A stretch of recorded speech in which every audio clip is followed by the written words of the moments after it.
മലപ്പുറം വേങ്ങരയിൽ ഫോണിലൂടെ മുത്തലാഖ് ചൊല്ലി. കൊണ്ടോട്ടി സ്വദേശി വീരാൻകുട്ടിയാണ് ഫോണിലൂടെ മുത്തലാഖ് ചൊല്ലിയത്.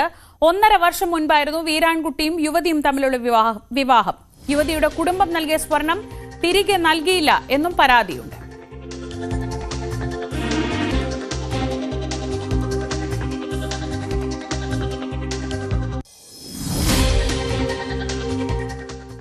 മുഖേന ഞാൻ എന്റെ മക്കളെ 1, 2, 3 ചെല്ലിയിരുന്നു. തീർത്തോ അപ്പൊ ഒരു ഒപ്പിടുള്ളടത്ത് ഒപ്പിട്ടരാം, തീർത്തു പോ. അതാണ് ആൺകുട്ടികൾ, അല്ല കളിച്ചിട്ട് വലിയ കാര്യമില്ല. ഞാൻ എന്നോട് പറഞ്ഞു ഇത്ര കാലം ഞാൻ ഉണ്ടാകുന്നു. എനിക്ക് തരാനുള്ള സംഗതി മുഴുവൻ തെന്നതിന് ശേഷമാണ് ഒപ്പിടാ, എവിടെ വേണമെങ്കിലും ഒപ്പിടാ. അല്ലാതെ എന്റെ ഉടായ്പിന്റെ പരിപാടി ഒന്നും നടക്കൂല മോനെ. എന്ത് തരാനുള്ളത് അത് അതിനുള്ള കാര്യങ്ങളൊക്കെ സംസാരിച്ചിട്ട് തെരുവ് മുഖേന എനിക്ക് തരാനുള്ളത് എന്ത് തരാനുണ്ടെങ്കിൽ ഞങ്ങൾക്ക് തരും, അത്രേ ഉള്ളൂ. അല്ലാതൊന്നും ഞാൻ എന്റെ ഇതിന് സ്ഥലത്ത് നിൽക്കല്ല, ഇത് കുറെ കുട്ടി വിചാരിച്ച് നിൽക്കല്ല. CV അനുമോദ വിവരങ്ങളുമായി. അതിനു മുൻപ് ഒരു ഈ മൊഴി ചൊല്ലിയ യുവതിയുടെ വാക്കുകൾ കൂടി കേൾക്കാം. നല്ല ഉപദ്രവമൊക്കെ ഉണ്ടായിട്ടുണ്ട്. വീട്ടുകാരായാലും ഒക്കെ ഓലെ ചോദിച്ചതിന് നമ്മൾ ഫുള്ളും കൊടുത്തിട്ടൊന്നുമില്ലല്ലോ. വീട്ടുകാരെ കൊണ്ട് കഴിയുന്നത് അവർ തന്നു. 20 ഭാഗം കുറവായിരുന്നു അവർ ചോദിച്ചിട്ടുണ്ടായിരുന്നു. കൊടുത്ത ഇപ്പോൾ 20 ഭാഗം കുറവായിരുന്നു. അതിൻ്റെ പേരിൽ നല്ല ഇതുണ്ടായിരുന്നു. ബാപ്പ ഞാൻ കല്യാണം കഴിഞ്ഞ് പിറ്റേ ദിവസം തന്നെ എന്നോട് ചോദിച്ച് സ്വർണം എത്രയാണ് എന്നാണ് ചോദിച്ചത്. അതുകൊണ്ട് 30 ഉണ്ടാവും ഇക്കാരം. കൃത്യമായിട്ട് എനിക്കറിയില്ല, എൻ്റെ ബാപ്പാട് നിങ്ങൾ ചോദിച്ചാളെന്ന് പറഞ്ഞു.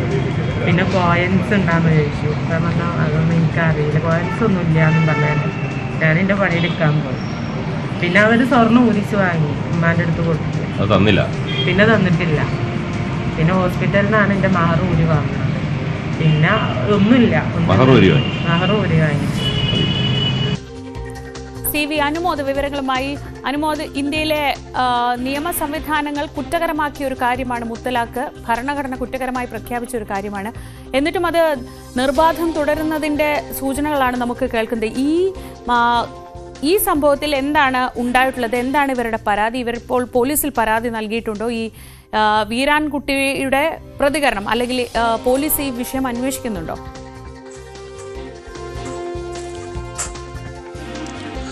ശ്രീജ, മുത്തലാഖ് നിയമവിരുദ്ധമാക്കിയിട്ടും ഇക്കാര്യങ്ങളൊക്കെ പലയിടത്തും തുടരുന്നു എന്ന് തെളിയിക്കുന്ന വാർത്തകളൊക്കെയാണ് പുറത്തു വരുന്നത്.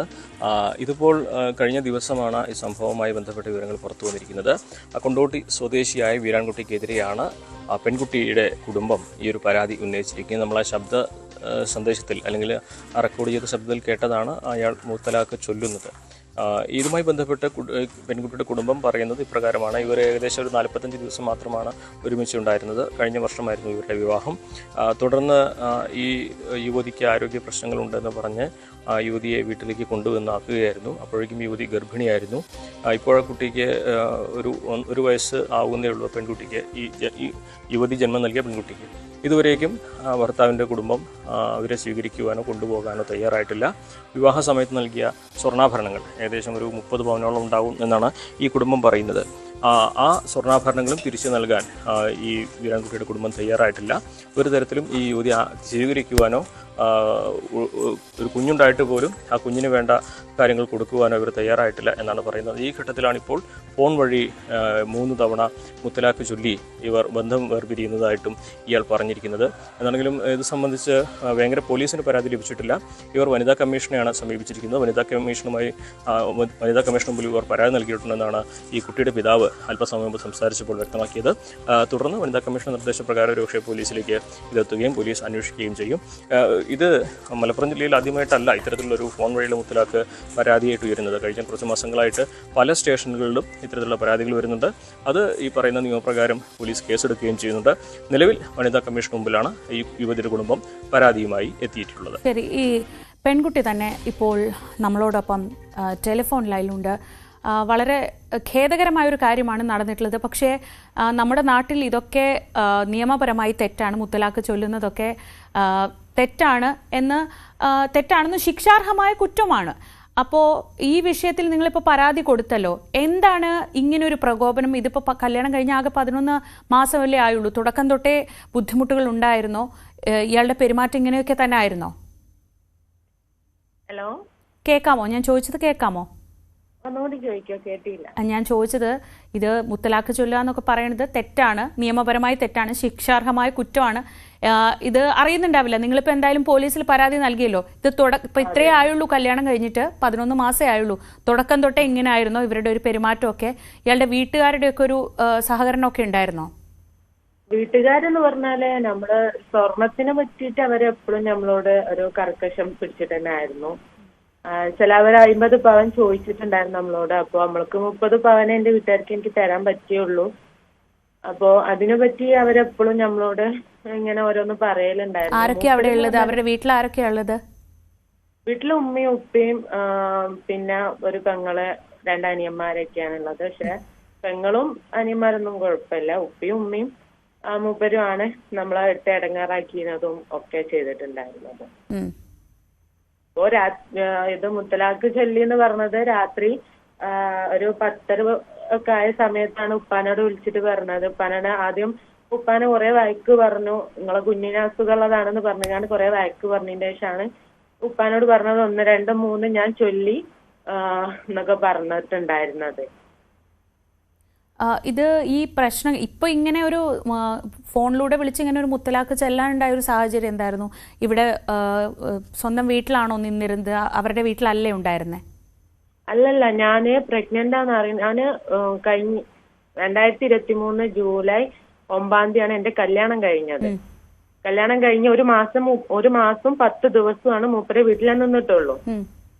ഞാൻ പ്രഗ്നന്റ് ആണെന്ന് അറിഞ്ഞ അന്ന് മുതൽക്ക് ഞാന് പ്രഗ്നന്റ് അറിയുന്നതിന് മുന്നേ തന്നെ ഞാൻ വീട്ടിൽ നിന്ന് പോന്നിട്ടുണ്ട്. അവരെ വീട്ടിൽ നിന്ന് എന്റെ വീട്ടിലേക്ക് അവർ കൊടുന്നാക്കിയിട്ടുണ്ട്. അവിടെ നിൽക്കാൻ പറ്റാത്തൊരു സാഹചര്യം ഈ സ്വർണത്തിന്റെ പേരും പറഞ്ഞിട്ടുള്ള പ്രശ്നങ്ങൾ തന്നെയായിരുന്നു? അതെ അതെ, സ്വർണത്തിന്റെ പേരും പറഞ്ഞിട്ടും സൗന്ദര്യത്തിന്റെ പേര് പറഞ്ഞിട്ടൊക്കെയാണ് അവര് പ്രശ്നം ഉണ്ടാക്കിയിട്ടുണ്ടായിരുന്നത്. അവര് കുഞ്ഞിന്റെ വാപ്പാനെ പറ്റി പറയണേ അവർ അത്രയും ക്രൂരമായിട്ടായിരുന്നു നമ്മളോടൊക്കെ പെരുമാറിയത്. പീഡനത്തിന്റെ കാര്യത്തിലൊക്കെ ഭയങ്കര ഇതായിരുന്നു, ഭയങ്കര പീഡനായിരുന്നു. ഉപദ്രവിച്ചിരുന്നു, ശാരീരികമായിട്ടും ഉപദ്രവിച്ചിരുന്നു. അതെ അതെ. എന്ത് പറഞ്ഞിട്ടാ ഈ ഉപദ്രവിക്കുന്ന? ഈ സ്വർണ്ണം ഇല്ല, സൗന്ദര്യം ഇല്ല എന്നൊക്കെ പറഞ്ഞിട്ടോ? അതെ, സ്വർണം എന്താ ഉപ്പ പറഞ്ഞതുപോലെ തരാത്ത. 3-ാം ദിവസം തന്നെ മൂപ്പര വാപ്പ എന്നോട് ചോദിച്ചത് എന്താ സ്വർണം എത്ര ഉണ്ടെന്ന് ചോദിച്ചു. അപ്പൊ ഞാൻ പറഞ്ഞു എനിക്കറിയില്ല, 30 പവൻ ഉണ്ടെന്നാ തോന്നുന്നത് എന്ന് പറഞ്ഞു. എനിക്ക് വ്യക്തമായിട്ടൊന്നും അറിയില്ലായിരുന്നു. അപ്പൊ 30 പവൻ ഉണ്ടെന്ന് തോന്നണെന്ന് പറഞ്ഞ. അപ്പൊ പറഞ്ഞ് എന്താ കോയിൻസ് ഒന്നും ഇല്ലേന്ന് ചോദിച്ചു. അപ്പൊ ഞാൻ പറഞ്ഞു അതൊന്നുമില്ല, ഇനി നിങ്ങള് സ്വർണത്തിനെ പറ്റി എന്റെ വാപ്പാനോട് സംസാരിച്ചാളിന്നും പറഞ്ഞു ഞാന്. അത് കഴിഞ്ഞ് ഈ ഒരു മാസം കൊണ്ട് തന്നെ അവിടുത്തെ താമസം പറ്റാത്ത സാഹചര്യമായി അല്ലേ? ഒരു മാസം കൊണ്ട് തന്നെ ഭയങ്കര ബുദ്ധിമുട്ടായിരുന്നു. പിന്നെ നമ്മള് കുറെ പിടിച്ചു നിന്ന് നോക്കി. പിന്നെ അവരെന്നെ ഞാന് വയറ്റിലുണ്ടാവണതിന് വേണ്ടിയിട്ട് നമ്മള് ഡേറ്റ് തെറ്റി നമുക്ക് പല പ്രശ്നങ്ങളും ഉണ്ടാവില്ല. അതുപോലെ എനിക്ക് ചെറിയ തലചുറ്റൽ ഉണ്ടായിട്ടുണ്ടായിരുന്നു പോരിന്റെ അന്ന് അവര് എന്നെ ഹോസ്പിറ്റലിൽ കൊണ്ടുപോയി. എന്റെ വീട്ടുകാരെ അറിയിക്കാതെ അവര് ഹോസ്പിറ്റലിൽ കൊണ്ടുപോയി ഉള്ള ടെസ്റ്റ് മുഴുവൻ ചെയ്ത് അതിലൊന്നും എനിക്കൊരു പ്രശ്നമില്ല. എന്നിട്ടും അവര് പറയണത് എനിക്ക് അസുഖാണ് എന്നൊക്കെയാണ് പറയണത്. എനിക്ക് അസുഖാണ്, സൗന്ദര്യം ഇല്ല, അങ്ങനത്തെ ഒക്കെ ഇതാണ് അവര് പറയണത്. കുഞ്ഞിനിപ്പോ 11 മാസമല്ലേ? കുഞ്ഞിന് ഈ 17-ാം തീയതിക്ക് 1 വയസ്സാകും. അപ്പൊ കല്യാണം കഴിഞ്ഞ ഉടൻ തന്നെ അധികം താമസമില്ലാതെ പ്രഗ്നന്റ് ആയ. പക്ഷെ അതിനിടയിൽ തന്നെ ഇത്തരം ഉപദ്രവങ്ങളൊക്കെ ഉണ്ടായിരുന്നു. അതെ അതെ, പ്രഗ്നന്റ് ആവണീനാണ് ഞാനൊന്ന് തല ചുറ്റി വീണത്. അതിമേലാണ് അവര് പറയുന്നത് എനിക്ക് ഇല്ലാത്ത അസുഖങ്ങൾ അവരുണ്ടാക്കി പറയാണ്. അല്ല, എനിക്ക് ശാരീരികമായിട്ട് അങ്ങനത്തെ ഒരു പ്രശ്നം എനിക്കിപ്പൊ ഇല്ല, അന്നും ഉണ്ടായിട്ടില്ല. കുഞ്ഞ് ജനിച്ച ശേഷം അവരുടെ എന്തെങ്കിലും ഈ പെരുമാറ്റത്തിലൊക്കെ എന്തെങ്കിലും മാറ്റം ഉണ്ടായിരുന്നോ? കുഞ്ഞ് ജനിച്ച ശേഷമാണ് എന്നെ 3 ചൊല്ലാന്ന് പറഞ്ഞിട്ട് എന്റെ വാപ്പാക്ക് വിളിച്ചിട്ടുണ്ടായിരുന്നത്. ഇത് എപ്പോഴായിരുന്നു ഈ സംഭവം നടന്നത്? എപ്പോഴായിരുന്നു ഈ ഫോൺ ചെയ്തത്? എപ്പോഴായിരുന്നു അത്? നമ്മളെ നോമ്പിന്റെ കുറച്ച് മുന്നേ, എന്തായാലും 2 മാസമായിട്ടുണ്ടാവും. അവരെ വീട്ടിലൊരു മരണം കാര്യമൊക്കെ നടന്നിട്ടുണ്ടായിരുന്നു. അപ്പൊ പിന്നെ നമ്മള് അത് അവിടെ നിക്കട്ടെ എന്ന് വിചാരിച്ചിങ്ങനെ നിന്നതായിരുന്നു. എന്തായാലും ഇപ്പോ ഇത് ഈ പോലീസിൽ പരാതി നൽകിയ ശേഷം ഇവരുടെ ഭാഗത്ത് നിന്ന് എന്തെങ്കിലും ഒരു അനക്കം ഉണ്ടായിട്ടുണ്ടോ? അതോ പോലീസിന്റെ ഒരു നിലപാടൊക്കെ എന്തായിരുന്നു ഇങ്ങനെ ഒരു പരാതി അയച്ചെന്നപ്പോ? അവര് FIR ചാർജ് ചെയ്തേക്കണേ. പിന്നെന്തായും നമുക്കറിയില്ല. അവര് വിളിക്കേണ്ടെന്ന് പറഞ്ഞതാണ് നമ്മളോട്. എന്തായാലും നിയമപരമായിട്ട് പോരാടാൻ തന്നെയാണ് തീരുമാനിച്ചിട്ടുള്ളത് അല്ലേ? അതെ, നമുക്കും വേണ്ട നീതി കിട്ടുക. ഉറപ്പായിട്ടും വേണം. 2 വർഷത്തോളമായി കല്യാണം കഴിഞ്ഞിട്ട് ജൂലൈ വന്നാലേ കല്യാണം കഴിഞ്ഞിട്ട് 2 വർഷം എന്തായാലും ആവും. ആഗസ്റ്റ് 15 വന്നാൽ ഞാൻ ആ വീട്ടിൽ നിന്ന് പോന്നിട്ട് 2 വർഷമാവും. അപ്പൊ കുഞ്ഞിനും വേണ്ട ജീവിക്കുക. ഉറപ്പായിട്ടും. അപ്പോൾ നിയമപരമായിട്ട് തന്നെ മുന്നോട്ട് പോകും. നിയമപരമായിട്ട് തന്നെ മുന്നോട്ട് പോകണം എന്നാണ് വിചാരിച്ചിരിക്കുന്നത്. ഇതിൽ ഈ സാധാരണഗതിയിൽ ഇങ്ങനെ പ്രശ്നങ്ങളൊക്കെ ഉണ്ടാവുമ്പോൾ ഈ പള്ളി കമ്മിറ്റിയുടെ ഭാഗത്തുനിന്നോ മഹലിന്റെ ഭാഗത്തുനിന്നൊക്കെ ഒരു ഇടപെടലൊക്കെ ഉണ്ടാവുമല്ലോ, ആ തരത്തിലൊക്കെ ശ്രമിച്ചിരുന്നോ? അതിലൊക്കെ ശ്രമിച്ചിട്ടുണ്ട്. ഞാൻ അന്ന് മുതലേ ഇവര് ഓരോരുത്തരായിട്ട് സംസാരിക്കുകയും ഒക്കെ ചെയ്തിട്ടുണ്ടായിരുന്നേ. പക്ഷെ അവര് ഒന്നിനും, നമ്മളിപ്പോ അസുഖം എന്ന് പറഞ്ഞത് എന്താ അസുഖം എന്ന് തെളിയിച്ചു തരാൻ അവര് റെഡിയല്ല. നമ്മൾ എന്താ അസുഖം തെളിയിച്ചു തരണം, നിന്റെ കുട്ടിക്ക് എന്താ അസുഖമാണെന്നുള്ളത് എന്റെ ബാപ്പ പറഞ്ഞ എന്റെ കുട്ടിക്ക് എന്താ അസുഖം എന്നുള്ളത് നിങ്ങൾ തെളിയിച്ചു തരി, എന്നിട്ട് നമുക്ക് ബാക്കി നോക്കാന്ന് പറഞ്ഞിട്ട് അവരതിന് റെഡിയല്ല. നിങ്ങൾക്ക് എത്ര വയസ്സുണ്ട്? എനിക്ക് 21 വയസ്സ്. 21 വയസ്സുള്ള ഒരു കുട്ടിയാണ്. നിങ്ങൾക്ക് എന്നൊന്നുമല്ല, ചെറിയൊരു കുട്ടിയാണ്. 21 വയസ്സേ ഉള്ളൂ. അത് 19 വയസ്സ് തൊട്ടപ്പോൾ ഈ ഉപദ്രവങ്ങൾ തുടങ്ങുകയും ചെയ്തു അല്ലേ? 20-ാം വയസ്സിലാ കല്യാണം കഴിഞ്ഞ. അതിന്റെ അടുക്കന്നാണ് കുഞ്ഞുണ്ടായി. ശരി, ഉപ്പയ്ക്കൊന്ന് കൊടുക്കാവോ ഫോൺ? ഓക്കെ.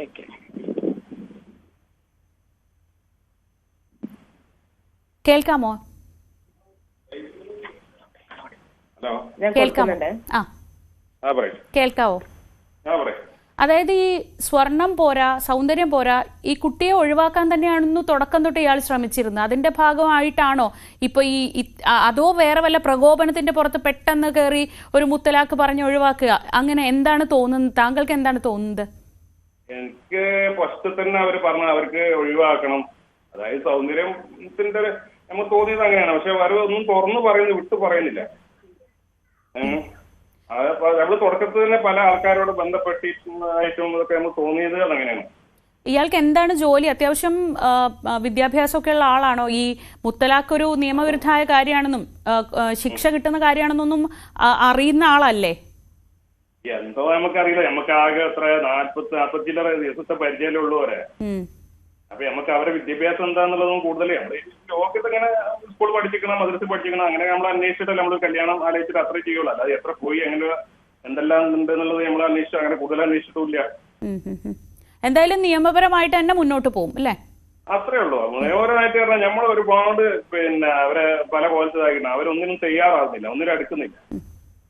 നമ്മൾ ഒരു സംഗതി ചെയ്യുമ്പോ ഒരു എന്തിനും പിന്നിപ്പം സുഖമില്ലെങ്കിൽ, അതായത് എന്റെ മകൾക്ക് അങ്ങനെ അസുഖമാണെന്ന് പോലും പറയുമ്പോ ഏതൊരു മനുഷ്യനാണെങ്കിലും നമ്മൾ എന്താ ചെയ്യല്? നമ്മളെല്ലാവരും കൂട്ടി ഒന്ന് ടെസ്റ്റ് ചെയ്യാൻ പോവുക, അല്ലെങ്കിൽ നമ്മൾ ചെക്ക് ചെയ്യുക, അല്ലെങ്കിൽ എന്താ അസുഖമല്ലേ ഇവിടുന്ന് മാറ്റാൻ പറ്റുന്ന അസുഖമാണെങ്കിൽ മാറ്റുക, അങ്ങനെയുള്ളത്. ഇവര് നമ്മൾ പറയുന്നത് എന്താണ്? മാരകമായ അസുഖമാണ്. ഈ മാരകമായ അസുഖം ആയ പെണ്ണിപ്പോ പ്രസവിച്ചു, നോർമലി പ്രസവമാണ്, ഒരു കുഴപ്പമില്ലല്ലോ.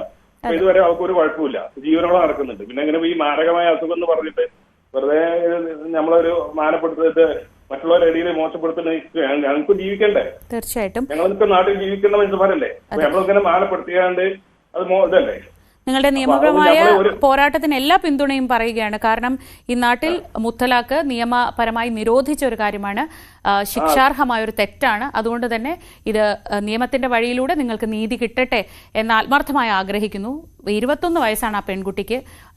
20-ാം വയസ്സിലാണ് കല്യാണം കഴിഞ്ഞത്. അതിനിടെ ഇപ്പോൾ 11 മാസം പ്രായമുള്ള ഒരു കുഞ്ഞുണ്ട്. കഴിഞ്ഞ കുറച്ച് നാളുകൾക്ക് മുൻപാണ് ഫോണിലൂടെ വിളിച്ച് മുത്തലാഖ് ചൊല്ലുന്ന സാഹചര്യം ഉണ്ടായത്. മലപ്പുറം കൊണ്ടോട്ടി സ്വദേശി വീരാൻകുട്ടിക്കെതിരെ പോലീസ് കേസെടുത്തിട്ടുണ്ട്. ഈ വിഷയത്തിൽ പ്രതികരിക്കുകയായിരുന്നു ഈ പെൺകുട്ടിയും പെൺകുട്ടിയുടെ പിതാവും. മറ്റു വാർത്തകളിലേക്ക് പോവുകയാണ്. വീട്ടുപ്രസവങ്ങളെ ന്യായീകരിക്കുന്ന, ശാസ്ത്രത്തെ തള്ളിക്കളഞ്ഞ് അന്ധവിശ്വാസം ഊട്ടിയുറപ്പിക്കുന്ന മതപണ്ഡിതരുടെ പ്രസ്താവനകളോട് തൽക്കാലം പ്രതികരിക്കേണ്ടെന്ന നിലപാടിലാണ് പ്രമുഖ രാഷ്ട്രീയ കക്ഷികൾ. അതിൽ കോൺഗ്രസും മുസ്ലിം ലീഗും പ്രത്യേകിച്ച്. വോട്ട് ബാങ്ക് പൊളിറ്റിക്സ് ആണിതെന്ന് BJP തുറന്നടിക്കുമ്പോൾ തൽക്കാലം ആരെയും വേദനിപ്പിക്കാതെ, പേരെടുത്ത് പറയാതെ വിമർശനം ഉന്നയിക്കുകയാണ് CPM. ഒരു പ്രാഥമിക അറിവുകളുമില്ല. ഒരു ചെറിയ അസുഖമായ ഓടി ഹോസ്പിറ്റലിലേക്ക്, ഗർഭിണിയായാൽ ഓടി ഹോസ്പിറ്റലിലേക്ക്, ഈ ആന പേര് എന്നിട്ട് വല്ല ഹോസ്പിറ്റലിലേക്ക് പോകണ്ട. ഏത് ഹോസ്പിറ്റലാ പറ്റത്? ജഫറൂലിയര് പെണ്ണുങ്ങൾ പറ്റി 2 വീട്ടിൽ നിന്ന്, എന്റെ പെണ്ണുങ്ങൾ 9 പറ്റി വീട്ടിൽ നിന്ന്. അശാസ്ത്രീയമായ കാര്യങ്ങൾ അന്ധവിശ്വാസത്തിന്റെ പിൻബലത്തോടെ പൊതുവേദികളിലും സാമൂഹ്യ മാധ്യമങ്ങളിലും മതപണ്ഡിതർ അഴിച്ചുവിട്ടതിന്റെ ഇരകൂടിയാണ് ചട്ടിപ്പറമ്പിൽ പ്രസവത്തിനിടെ മരണപ്പെട്ട അസ്മ.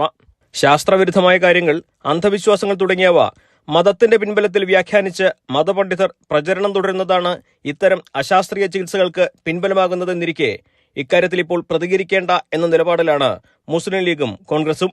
മതസംഘടനകളും മറ്റ് രാഷ്ട്രീയ പാർട്ടികളുമൊക്കെ അഭിപ്രായം പറയട്ടെ എന്നായിരുന്നു ഇക്കാര്യത്തിൽ ഒരു മുസ്ലിം ലീഗ് നേതാവിന്റെ പ്രതികരണം. ഇപ്പോൾ ഇക്കാര്യത്തിൽ അഭിപ്രായം പറയാനില്ലെന്ന് ചുരുക്കം. നിലമ്പൂർ ഉപതെരഞ്ഞെടുപ്പ് തൊട്ടടുത്തെത്തിയ സാഹചര്യത്തിൽ പ്രതികരണം ശരിയാകില്ലെന്നായിരുന്നു കോൺഗ്രസ് നേതൃത്വത്തിന്റെ മറുപടി. ചുരുക്കത്തിൽ വോട്ട് ബാങ്കായ സമൂഹത്തെ പിണക്കാൻ വയ്യെന്ന് വ്യക്തം. ഇക്കാര്യത്തിൽ ആരുടെയും പേരെടുത്ത് പറയാതെയായിരുന്നു CPMന്റെ പ്രതികരണം. ലഹരിക്കെതിരായുള്ള ഒറ്റക്കെട്ടായ പോരാട്ടം പോലെ അന്ധവിശ്വാസത്തിനെതിരെയും പോരാടണമെന്ന് CPM മലപ്പുറം ജില്ലാ സെക്രട്ടറി VP അനിൽ പറഞ്ഞു. ലഹരിക്കെതിരായി ഒറ്റക്കെട്ടായി ആ സാമൂഹ്യ തിന്മയെ ഇല്ലാതെയാക്കുന്നതിന് വേണ്ടി ഒറ്റക്കെട്ടായി പ്രതിരോധിച്ചുകൊണ്ടിരിക്കുക. അതേ രീതിയിൽ ഈ അന്ധവിശ്വാസത്തിൻ്റെയും അനാചാരങ്ങളുടെയും എല്ലാം മതിൽക്കെട്ടുകൾ തകർത്തുകൊണ്ട് ഇത്തരം സംഭവവികാസങ്ങളെ തുറന്നു കാണിക്കാനും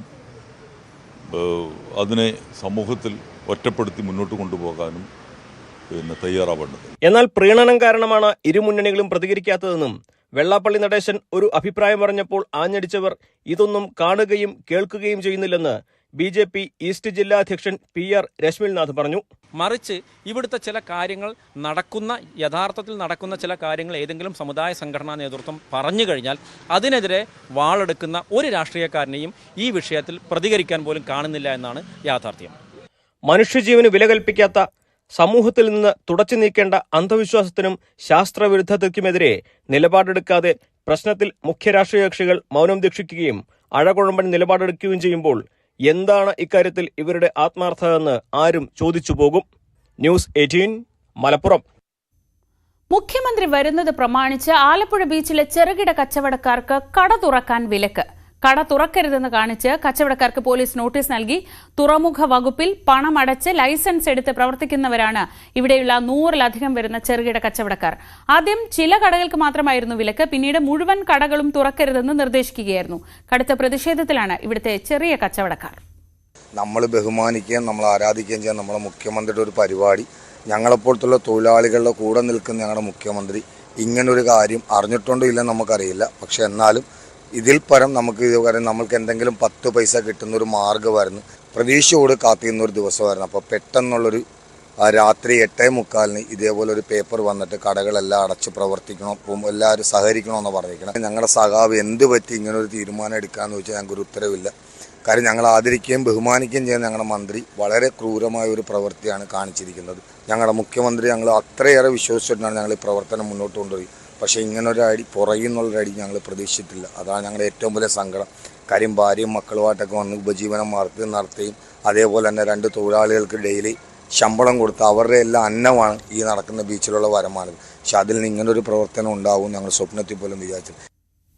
ശരണ്യ സ്നേഹജൻ വിവരങ്ങളുമായി. ശരണ്യ, ആകെ ആശയക്കുഴപ്പം, പല നോട്ടീസുകൾ കൊടുക്കുന്നു, അവസാനം എല്ലാവരെയും ഒന്നിച്ചങ്ങ് അടച്ചിടാമെന്ന് തീരുമാനിക്കുന്നു. ഇവരൊക്കെ അവിടെ കൃത്യമായി പൈസ അടച്ച് കടകൾ പ്രവർത്തിക്കുന്നവരാണ്, അല്ലാതെ താൽക്കാലികമായി പെട്ടെന്ന് വന്ന് നിൽക്കുന്ന ആളുകളൊന്നുമല്ല. ഇവർക്ക് ഇന്നത്തെ ദിവസത്തെ കച്ചവടം മുഴുവൻ പോയി. അവർ ഈ വലിയൊരു കച്ചവടം പ്രതീക്ഷിച്ച് ചെയ്ത കാര്യങ്ങൾ മുഴുവൻ പോയി.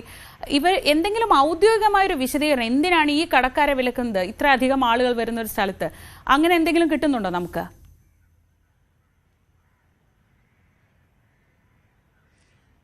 ശ്രീജ, ഇന്നലെ 2 രീതിയിലുള്ള നോട്ടീസുകളാണ് ഉണ്ടായിട്ടുള്ളത്. നമ്മൾ ഉള്ള ഈ ആലപ്പുഴ ബീച്ച്, ഇപ്പോൾ നിൽക്കുന്ന ഈ ആലപ്പുഴ ബീച്ചിന്റെ ഈ ഭാഗം, ഇവിടെയാണ് KPMSന്റെ സംസ്ഥാന സമ്മേളനത്തിന്റെ വേദി ഒരുങ്ങിയിരിക്കുന്നത്. ഈ ഭാഗത്തിന്റെ പൂർണ്ണ ഉത്തരവാദിത്തം ആലപ്പുഴ തുറമുഖ വകുപ്പിനാണ് ഉള്ളത്. തുറമുഖ വകുപ്പ് ആദ്യം ഒരു നോട്ടീസ് ഈ ചെറുകിട കച്ചവടക്കാർക്ക് നൽകുന്നു. അതിൽ വ്യക്തമാക്കിയിരുന്ന കാര്യമെന്ന് പറയുന്നത് ഗ്യാസ് സിലിണ്ടറുകൾ പ്രവർത്തിക്കാൻ പാടില്ല എന്നുള്ളൊരു നിർദ്ദേശമാണ് നൽകിയിരുന്നത്. അതായത് നിരവധി ബജ്ജി കടകൾ ഉൾപ്പെടെ ഉണ്ട് ഇവിടെ. അപ്പോൾ അത് പ്രവർത്തിക്കാൻ പാടില്ല, മുഖ്യമന്ത്രി വരുന്നു, ഇത്രയും ആൾക്കൂട്ടം വരുന്ന ഒരു സ്ഥലമാണ് എന്നുള്ളതാണ് അവരോട് പറഞ്ഞത്. തുടർന്ന് അതിനുള്ള ഒരു സംവിധാനം അവർ ഒരുക്കിയിരുന്നു. കാരണം ചായയൊക്കെ മറ്റും ഫ്ലാസ്കുകളിലേക്ക് മാറ്റണം എന്നുള്ള ഒരു നിർദ്ദേശം ഉണ്ടായിരുന്നു. ചെറുകിട കച്ചവടക്കാരാണ്, ദൈനംദിനം വിറ്റ് പോകുന്ന തുക കൊണ്ട് ജീവിക്കുന്ന ആളുകളാണ്. നമ്മൾ ഈ കടകൾ കാണുമ്പോൾ തന്നെ അറിയാം, എല്ലാം ചെറിയ കടകളാണ്. ഈ പെരുന്നാളിന് ശേഷം, അതായത് റംസാന് ശേഷം വലിയ തോതിലുള്ള ഒരു കച്ചവടമൊന്നും ഇവിടെ ഇല്ല, ആ ഒരു സീസൺ ആയിട്ടില്ല എന്നുള്ളതാണ്. അതിനിടയിലാണ് ഇത്രയധികം ആളുകൾ വരുന്ന ഒരു പരിപാടി ഉണ്ട് എന്നുള്ളത് അവർക്ക് വലിയ പ്രതീക്ഷ നൽകുന്ന ഒന്നുകൂടിയായിരുന്നു. ഇന്നലെ തുറമുഖ വകുപ്പ് ഇവരോട് അത്തരത്തിലൊരു നിർദ്ദേശം നൽകുന്നു. അതായത് ബജിക്കടകൾ ഉൾപ്പെടെയുള്ള ഗ്യാസ് സിലിണ്ടറുകൾ പ്രവർത്തിക്കുന്ന ഷോപ്പുകൾ പ്രവർത്തിക്കാൻ പാടില്ല എന്നുള്ള നിർദ്ദേശം. നിരവധി ഐസ്ക്രീം വിൽക്കുന്ന അല്ലെങ്കിൽ മറ്റ് സാധനങ്ങൾ, അതായത് ഇവിടെ കാണിക്കുന്നത് പോലെ ഐസ്ക്രീമും കുടിവെള്ളം വിൽക്കുന്ന ഷോപ്പുകളൊക്കെ ഉണ്ട്. അത്തരം ഇടങ്ങൾ എല്ലാ സംവിധാനങ്ങളും അടക്കണമെന്നുള്ള നിർദ്ദേശം രാത്രി 9 മണിക്ക് ശേഷമാണ് സൗത്ത് പോലീസ് നൽകുന്നത്. സൗത്ത് പോലീസിന് എങ്ങനെയാണ് അങ്ങനെ ഒരു നിയന്ത്രണം ഏർപ്പെടുത്താൻ കഴിയുക എന്നുള്ളത്? കാരണം ഇതൊരു ഉത്തരവായി ഇറങ്ങേണ്ടതായി ഉണ്ട്. ഒപ്പം തന്നെ സർക്കാരിന്റെ ഉത്തരവായി ഇറങ്ങി അതിൽ തന്നെ അതൊരു സർക്കാർ ഓർഡറാണ്. അത്തരമൊരു ഓർഡർ ഇതിനകത്ത് ഇറങ്ങിയിട്ടില്ല എന്നുള്ളതാണ്. സൗത്ത് പോലീസ് SHOയ്ക്ക് അത്തരത്തിലൊരു എഴുതിയ പേപ്പർ ഒപ്പിട്ട് നൽകി നോട്ടീസ് ഇവർക്ക് നൽകിയിട്ടുണ്ട്. അങ്ങനെ ഒരു നോട്ടീസ് നൽകാൻ അധികാരമില്ല എന്നുള്ളതാണ് ഏറ്റവും പ്രധാനപ്പെട്ട കാര്യം. മറ്റൊന്ന്, ഈ കടകൾ പ്രവർത്തിക്കുന്നത് നിയമാനുസൃതമാണ്. അതായത് അവർ പോർട്ടിന് തുക അടച്ചാണ് അവര് ഇവിടെ പ്രവർത്തിക്കുന്നത്. അവിടെ ഒരു വലിയ ആൾക്കൂട്ടം വരുന്ന ഇടത്ത്, കച്ചവടം നടക്കുന്ന ഒരിടത്ത് അത് നടത്താൻ പാടില്ല, ആ ദിവസങ്ങളിൽ ഇത് ചെയ്യാൻ പാടില്ല എന്ന് പറയുന്നത് തികച്ചും മനുഷ്യത്വരഹിതമാണെന്നാണ് ഇന്നലെ നമ്മൾ ഇവിടെ ന്യൂസ് 18 വാർത്താ സംഘം എത്തുമ്പോൾ ആ ആളുകൾ പറയുന്നത്. നമ്മൾ ഓരോ കടകളിലും പോയി ആ വ്യക്തികളോട് സംസാരിച്ചിരുന്നു. അപ്പോൾ ഓരോ ആളുകൾക്കും പറയാനുള്ളത് ഓരോ ദുരവസ്ഥയാണ് എന്നുള്ളതാണ്. പലരും കൂടുതൽ സാധനങ്ങൾ കരുതി അവര് സാധനങ്ങൾ വാങ്ങുകയും ഇന്ന് ആള് കൂടുതലായി വരുമ്പോൾ അത് വിറ്റഴിക്കപ്പെടുമെന്നുള്ള കണക്ക് കൂട്ടലിൽ അത്തരം സംഭരണം നടത്തുകയും ചെയ്തിട്ടുണ്ട്. അത്ര സാമ്പത്തിക ശേഷി ഉള്ളവരല്ല ഇവരാരും എന്നുള്ളതാണ്. ചെറുകിട കച്ചവടക്കാരാണ്. ഈ ഒറ്റ മുറിയിൽ, താൽക്കാലിക മുറിയിൽ കച്ചവടം ചെയ്യുന്ന സാധാരണക്കാരാണ്. അതാണ് അവര് വലിയ വിഷമത്തോടു കൂടി നമ്മളോട് പങ്കുവച്ചത്. മാത്രമല്ല 9 മണിക്കാണോ ഈ നോട്ടീസ് നൽകേണ്ടത്? 9:30-ക്ക് ശേഷമാണ് സൗത്ത് പോലീസിന്റെ ഉദ്യോഗസ്ഥർ ഇവിടെ വന്ന് നോട്ടീസ് നൽകിയിട്ട് പോയിട്ടുള്ളത്. അത്ര വൈകിയാണോ ഇതിനകത്തൊരു മുഖ്യമന്ത്രി പങ്കെടുക്കുന്ന ഒരു പരിപാടിയിൽ ഒരു പ്ലാനിംഗ് നടക്കേണ്ടതെന്നുള്ള ചോദ്യം വളരെ പ്രധാനമാണ്. ആദ്യം ഒരു നോട്ടീസ് ഇറക്കുന്നു, പിന്നീട് അടുത്ത നോട്ടീസ് ഇറക്കുന്നു. അടുത്ത നോട്ടീസ് SHO ആണ്, പോർട്ടല്ല നൽകിയിരിക്കുന്നത്. അങ്ങനെ അതീവ സുരക്ഷാ മേഖലകളിൽ ഒരുപക്ഷെ VIP സാന്നിധ്യം ഉള്ളപ്പോൾ അങ്ങനെ ഒരു പ്രതിസന്ധി ഉണ്ടാവുകയാണെങ്കിൽ തീർച്ചയായും അതിന് സർക്കാർ കൃത്യമായ ഒരു ഉത്തരവിറക്കണം. അതുപോലെ തന്നെ അതിന് ചുമതലയുള്ള ആഭ്യന്തര വകുപ്പിന്റെ സെക്രട്ടറി തന്നെ ആ ഉത്തരവ് DGPക്ക് കൈമാറുകയും ചെയ്യേണ്ടതാണ്. പക്ഷേ അത്തരത്തിലുള്ള നിയമ നടപടികളൊന്നും പാലിക്കപ്പെടാതെ ഈ ചെറുകിട കടക്കാരായിട്ടുള്ള ആളുകളുടെ വയറ്റത്തടിച്ചുകൊണ്ട് ഇങ്ങനെ ഒരു സന്ദർശനം എന്നുള്ളതാണ് ഏറ്റവും ദുഃഖകരമായ കാര്യം. അതിന്റെ ഒരു പ്രതിഷേധം ആ ആളുകളുടെ ഭാഗത്തു നിന്ന് ഉണ്ടാവുകയും ചെയ്യുന്നുണ്ട്. മാത്രമല്ല ഈ ഒരു പരിപാടിയുടെ പ്ലാനിങ്ങിലും അത്ര കണ്ട പാളിച്ചകൾ ഉണ്ട് എന്നുള്ള വിവരമാണ് നമുക്ക് ലഭ്യമായിക്കൊണ്ടിരിക്കുന്നത്. എന്തായാലും 400ഓളം പേരുടെ ജീവിതത്തിന്റെ ആ ദിവസത്തെ വരുമാനത്തിന് തിരശ്ശീലയിട്ടുകൊണ്ടാണ് ഇങ്ങനെ ഒരു ചടങ്ങ് ഇവിടെ നടക്കാൻ പോകുന്നത് എന്നുള്ളതാണ്. അത്തരത്തിലായിരുന്നു അവരും വളരെ പ്രതീക്ഷയോടെ സന്തോഷത്തോടെ സംഘാടനത്തിലും ചില പാളിച്ചകളുണ്ട്. മുഖ്യമന്ത്രിക്ക് ഈ വേദിയിലേക്ക് വരാനുള്ള റോഡ് രാവിലെ ശരണ്യ കാണിക്കുന്നുണ്ടായിരുന്നു. ഇത് രാത്രി പെട്ടെന്ന് തട്ടിക്കൂട്ടിയ പോലെ ഒരു റോഡാണ്. ഇതിന്റെ പരിശോധനയൊക്കെ നടന്നിട്ടുണ്ടോ? എന്താണ് വിവരങ്ങൾ?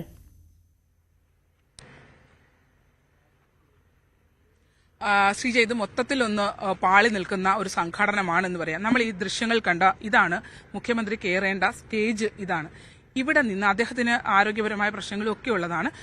അവിടെ ഈ സ്റ്റേജിൽ നിന്ന് ആ ദൃശ്യങ്ങൾ കാണുന്ന ഭാഗം വരെയുള്ള ഇടത്തേക്ക് ഒരു സംവിധാനവും ഇപ്പോൾ ഏർപ്പാട് ചെയ്തിട്ടില്ല എന്നുള്ളതാണ്. അതായത് അദ്ദേഹം അവിടെ വന്നിറങ്ങിയാൽ ഇത്രയും ദൂരം, സാധാരണഗതിയിൽ നമുക്കറിയാം മുഖ്യമന്ത്രിക്ക് ആരോഗ്യ പ്രശ്നങ്ങളൊക്കെ ഉള്ളതുകൊണ്ട് അദ്ദേഹത്തിന് നടന്ന് ഇത്രയും ദൂരം പോകാനായി കഴിയുന്നൊരു സാഹചര്യമില്ല. ഇതിനെന്താണ് തീരുമാനമെന്ന് ഇതുവരെ അവർ എടുത്തിട്ടില്ല എന്നുള്ളതാണ്. സുരക്ഷാ ഉദ്യോഗസ്ഥരോട് നമ്മൾ ചോദിക്കുമ്പോഴും മുഖ്യമന്ത്രി ഇവിടുന്ന് അവിടം വരെ എങ്ങനെ എത്തും? കാരണം കാറ് അങ്ങോട്ട് പോകില്ല, ഇത് പൊതഞ്ഞ മണ്ണാണ്, ഈ മണ്ണിൽ കൂടെ ബീച്ചിൽ കൂടെ അങ്ങനെ വാഹനം എത്തിക്കാനായി കഴിയാത്തൊരു സാഹചര്യമാണ്. ഇപ്പോൾ ഒരു സ്വകാര്യ റിസോർട്ടിന്റെ അവരുടെ ഈ ഗസ്റ്റിനെ കൊണ്ടുപോകുന്ന ഒരു സംവിധാനം, മണ്ണിലൂടെ ഓടിക്കാൻ കഴിയുന്ന ഒരു സംവിധാനം അറേഞ്ച് ചെയ്യും എന്നുള്ളതാണ്. അതിനുവേണ്ടി വാഹനം അറേഞ്ച് ചെയ്യും എന്നുള്ളതാണ് അതിനുവേണ്ടി പറഞ്ഞിരിക്കുന്നത്. മറ്റൊന്ന്, ഈ റോഡ് നമ്മൾ കാണണം. ഇത് പൊതുമരാമത്ത് വകുപ്പിന്റെ ചുമതലയിൽ അവർ ഇതിന്റെ ഉത്തരവാദിത്വം ഏറ്റെടുത്ത് നിർവഹിക്കേണ്ടതാണ്. വിവിധ സ്ക്വാഡുകൾ ഉണ്ട്, പോലീസും വിവിധ സംവിധാനങ്ങളും അതാത് ഉത്തരവാദിത്തങ്ങൾ പരിഹരിക്കേണ്ടതാണ്. ഈ റോഡ് ഇതുവരെ പൊതുമരാമത്ത് വകുപ്പ് ഇതിന് സേഫ്റ്റി സർട്ടിഫിക്കറ്റ് നൽകിയിട്ടില്ല എന്നുള്ളതാണ്. അതായത് ഇത് സുരക്ഷിതമാണ് എന്നുള്ളൊരു സർട്ടിഫൈ ചെയ്യാനായി ഉദ്യോഗസ്ഥർ ഇതുവരെ എത്തിയിട്ടില്ല എന്നുള്ളതാണ് പ്രധാനപ്പെട്ട കാര്യം. പിന്നെ ഈ റോഡ് നിർമ്മിച്ചിരിക്കുന്നത് PWD അല്ല, മറിച്ച് ഇന്നലെ രാത്രി ആ ദൃശ്യങ്ങൾ സഹിതം നമുക്ക് ലഭ്യമായിട്ടുണ്ട്. അതായത് ഈ നമ്മുടെ പിന്നിൽ കാണുന്ന ദേശീയപാതയുടെ നിർമ്മാണം നടക്കുന്ന ഈ റോഡിന്റെ NHന്റെ കരാറുകാരാണ് ഈ റോഡ് ഒരുക്കി നൽകിയിട്ടുള്ളത് എന്നുള്ളതാണ്. അതായത് അവരുടെ ഉത്തരവാദിത്തം അവർ നിർവഹിക്കപ്പെട്ടിട്ടില്ല. അതിൽ നമുക്ക് കിട്ടിയിട്ടുള്ള ഒരു വിവരം എന്ന് പറയുന്നത് വൈകിട്ട് 5 മണിക്ക് ശേഷം പണിയെടുക്കാനാവില്ല എന്നുള്ള നിർദ്ദേശം. രാവിലെ മുതൽ വൈകിട്ട് വരെ പോലീസ് ഉദ്യോഗസ്ഥർ ഇന്നലെ മുതൽ ഇവിടെയുണ്ട്. പക്ഷേ എല്ലാ സംവിധാനങ്ങളും ഒരുമിച്ച് പ്രവർത്തിക്കേണ്ട ഒരു സാഹചര്യം ഇവിടെ ഉണ്ടായില്ല എന്നുള്ളതാണ്. ഈ റോഡ് ഇപ്പോഴും അത്തരം ഒരു സർട്ടിഫിക്കേഷൻ കിട്ടാതെ കിടക്കുന്ന ഒരു സംവിധാനമാണ്. മാത്രമല്ല അത് ഒരുക്കിയത് പൊതുമരാമത്ത് വകുപ്പല്ല എന്നുള്ളതാണ് ശ്രദ്ധേയം. വൈകിട്ട് ഈ ദേശീയപാതയുടെ കരാറുകാരോട് റിക്വസ്റ്റ് ചെയ്തതിന്റെ അടിസ്ഥാനത്തിൽ, പോലീസ് റിക്വസ്റ്റ് ചെയ്തതിന്റെ അടിസ്ഥാനത്തിൽ അവർ വന്ന് ഇട്ട് നൽകിയ, അവരുടെ ഔദാര്യമായി ഇട്ട് നൽകിയിട്ടുള്ളതാണ്. എങ്കിൽ പോലും ഇത് മുഖ്യമന്ത്രി വരുന്ന ഒരു ഇടമാണ്, അതീവ സുരക്ഷിത മേഖലയാണ്. അതിനെ ആ രീതിയിൽ കൈകാര്യം ചെയ്യേണ്ട ഒരു സ്ഥലത്ത് അങ്ങനെ ഒരു സർട്ടിഫിക്കേഷൻ ഇപ്പോഴും ഉദ്യോഗസ്ഥർ എത്തിയിട്ടില്ല.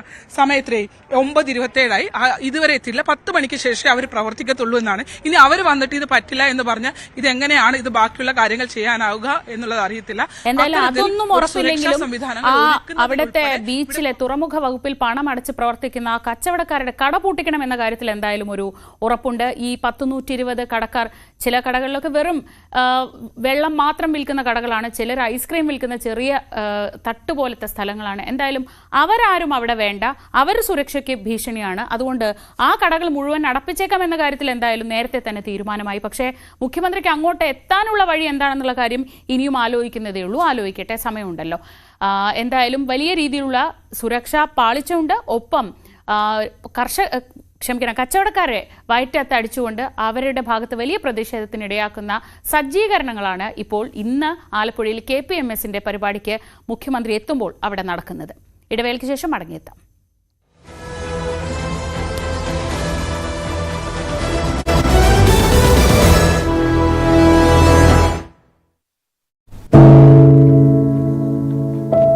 പെരുകുന്ന കുറ്റകൃത്യങ്ങളുടെ വാർത്തകൾ എല്ലാ ദിവസവും വായിച്ച് തളരുന്ന കാലമാണ് മാധ്യമപ്രവർത്തക എന്ന രീതിയിൽ ഇപ്പോൾ. അതിൽ മിക്കതിലും കാരണം ലഹരിയാണെന്നും പ്രതികളാകുന്നതും ഇരകളാകുന്നതും പുതിയ തലമുറയിലെ കുട്ടികളാണെന്ന് കൂടി പറയേണ്ടി വരുമ്പോൾ രക്ഷാകർത്താവെന്ന നിലയിൽ സമാധാനം പോലും കെട്ടുപോകുന്ന സമയമാണ്. ആരെയാണ് തിരുത്തുക? ആരെയാണ് നന്നാക്കുക? ഈ പുതിയ തലമുറയാണോ അതോ അവർക്ക് മാതൃകയാകേണ്ട നമ്മളെ തന്നെയാണോ? 4ാമത്തെ പെഗ്ഗിൽ ഐസ് ക്യൂബ് വീഴുമ്പോൾ ഞാൻ എവിടെ എത്തുമെന്ന് പറയുന്ന നായകനെ വേണ്ട എന്ന് പറയാൻ ഒരിക്കലും നമുക്ക് കഴിഞ്ഞിട്ടില്ല. എല്ലാ പ്രതിസന്ധികളിൽ നിന്നും എഴുന്നേറ്റ് വരാൻ ലഹരി ഒപ്പം വേണമെന്നും വിഷമത്തിലും സന്തോഷത്തിലുമെല്ലാം ലഹരി കൂടെ ഉണ്ടാകണം എന്ന് പറഞ്ഞ തലമുറയാണ് നമ്മുടേത്. ലഹരിക്ക് കുടുംബ സദസ്സുകളിൽ ഉണ്ടായിരുന്ന ടാബു പോലും തുടച്ചു കളഞ്ഞ തലമുറയാണ് നമ്മുടേത്. അച്ഛനും അമ്മയും കുട്ടികളുടെ മുന്നിലിരുന്ന് മദ്യപിക്കുന്ന കാലത്തിലൂടെ